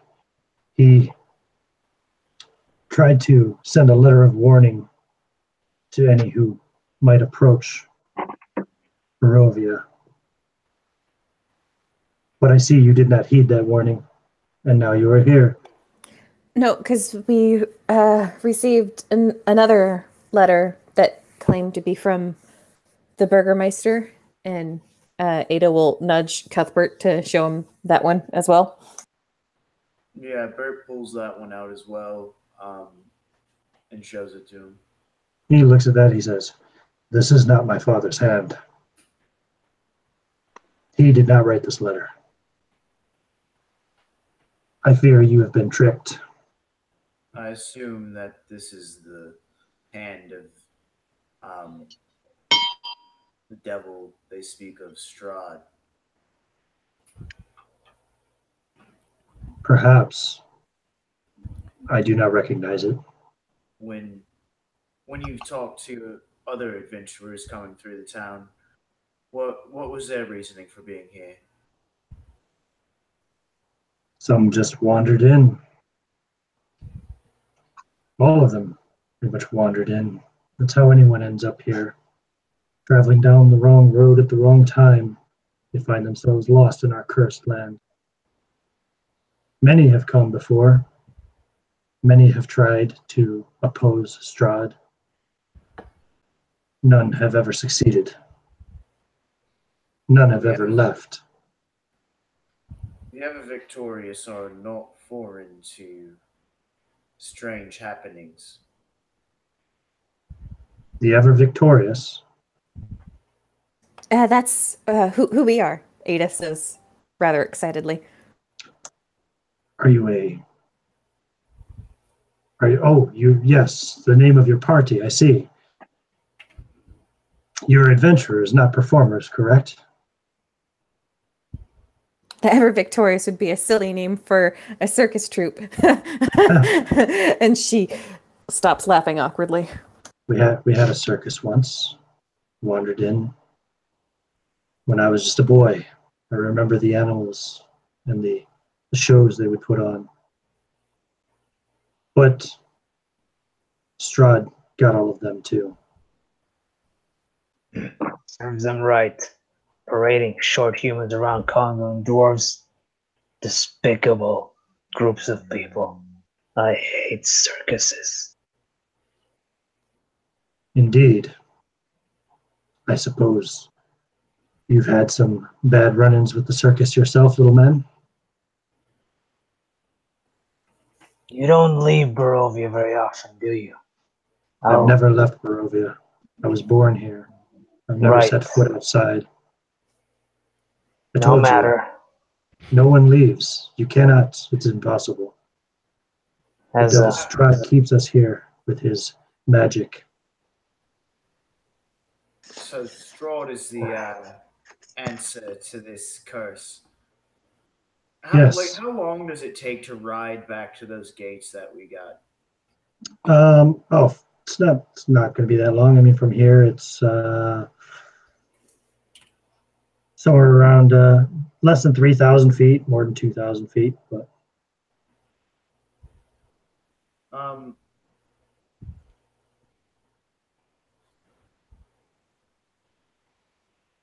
says yes, the devil Strahd keeps us all here. It's he who has cursed this land. We are but morsels to him. He feeds on the people here, the people that come here. That's why there are so few left. Here, but to lure us here, gypsy came with this message. And so he must have left. Really? I have suspected that they have He found says, a way to looking leave. suspiciously at the three. Sorry. He says in whispered tones, he says, I have suspected that they may know a way to leave. How else would they stock the store? And I don't know where they get all of their wine. They say they make it, but I've never seen a vineyard. It says, be careful with them. They cannot be trusted. Perhaps they too are minions of Strahd. I never hear of them mourning the loss of their children.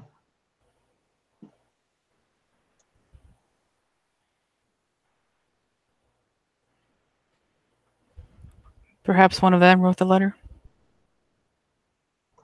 Perhaps indeed. It would not surprise me. After all, with our population dwindling as it is, the Devil's Strahd would need fresh meat from time to time.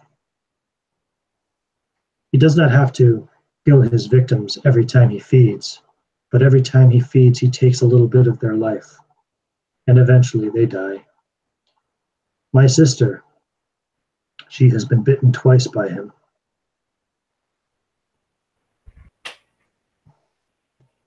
The people of the town, they're afraid of her. They avoid her. Is your sister at your home?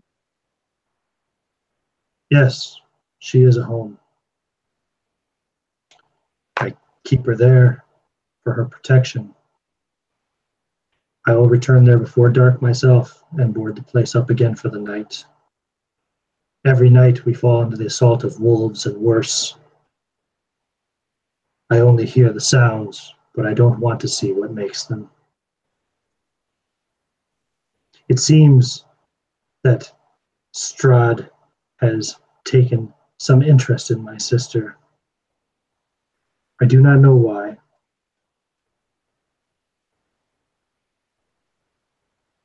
What of the woman who mourns her daughter, Gertruda? Ah, Mad Mary. Yes, her daughter ran away from home some time ago, has been missing ever since. I doubt she will ever be found alive.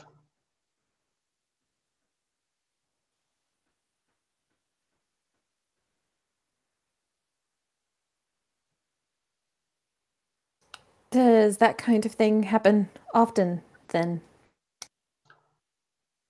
Runaways? No.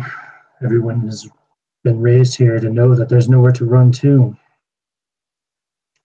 But Mary, her mind was fragile even before her daughter disappeared. I reckon the poor girl just got tired of it.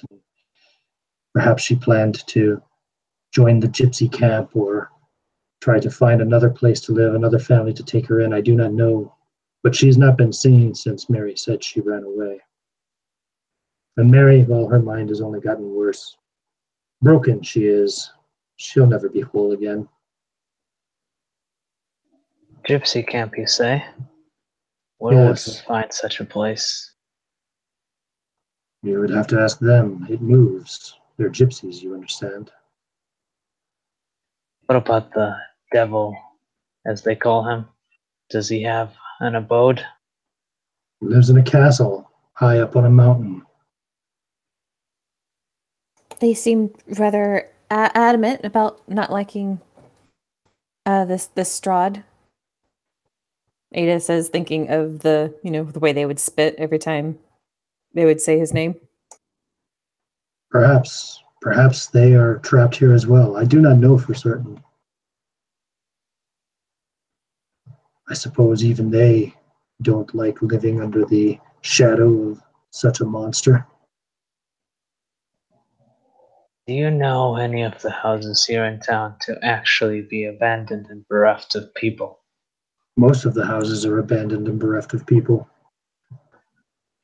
Good. There's only myself, my sister, Mad Mary, the gypsies, Eric, who serves the drinks. There is Bildrath, who runs the mercantile. And He does business with the gypsies as well. I do not know if he can be trusted or not. And then there is Donovich, the priest at the church. There are a few others in houses here and there, but they rarely come out. I don't speak with most of them. They avoid myself, thinking that I am cursed as well as the rest of my family. And where do you reside? In my father's home. Would you mind if could you offer us a quarter for the night? Indeed, I would be happy for the company. Perhaps you could see to my sister. Maybe you can help her. If nothing else, it would be a safe place for you to board. And I would appreciate the extra blades in case the inevitable happens, and tonight is the night that they break the barricades. Yes, I'd be happy to take a look at your sister. I would like to ask though, is there any place that we can keep our horses that would be safe for the evening? Horses. Well, we have a stable at the mansion. It's not fortified, but perhaps with some work could be done. We haven't had animals there for many, many years, not since I was but a baby. How many horses do you have? Let's see. We have 2 horses, 2 mules, and 3 dogs. Dogs. Dogs are good. We should keep them in the house, though, for their own safety. Your horses and mules would fit in my father's stable, no problem. I said, I'm happy to do whatever work is required to enhance its security. We should leave soon, then. It'll be dark in a few hours. We don't have much time. It's a deal. Very well. Finish your drinks and we will go. And he finishes his swill in a single swig. Already there with you. Ada slowly pushes her drink towards Miklos. Ada didn't get a drink. The 7th glass was for him. Oh, okay. He heard what you said when he did. He did. Never mind then. And as the conversation finishes, Peace hands a wolf tooth hanging from a cord with a little carving on it. On one side, a wolf, and on the other side, its symbol. And she said, a little memento to mark your first battle in the ever victorious. Oh, thank you, Peace. This is lovely. Perhaps I should hang it from my mace, like a trophy, right? That's what adventurers do. What is the symbol? Is it something anyone would recognize? It's Ada's holy symbol, whatever that is. Ah, okay. The cross. Yeah. Yeah. Very good. Okay. So you all finish your drinks quickly. And, damn, I forgot his name again. The Burgomaster's son, Ismark, gets up to lead you to his father's mansion. And I think that's a perfect place for us to end this first session. So thank you very much for playing. Woo! Thank you for running, Ian. Yeah, absolutely. We'll do it again in 2 weeks' time. Same time, same channel. 2 weeks? Yeah, 2 weeks. Awesome. We'll do it every other week. Great game. I have another campaign that I run every other Sunday. So That's right. For some reason, I thought this was going to be, I had it in my head that it was weekly, but that's even better because I like days off. Yeah, absolutely. And thank you to everybody who watched the video. We still have 4 viewers now. I appreciate all of you and everybody who watches this video in future as well. So I will end the recording. If you guys want to have a little chat afterwards, I'm free to do so. But thanks for playing and thanks for watching.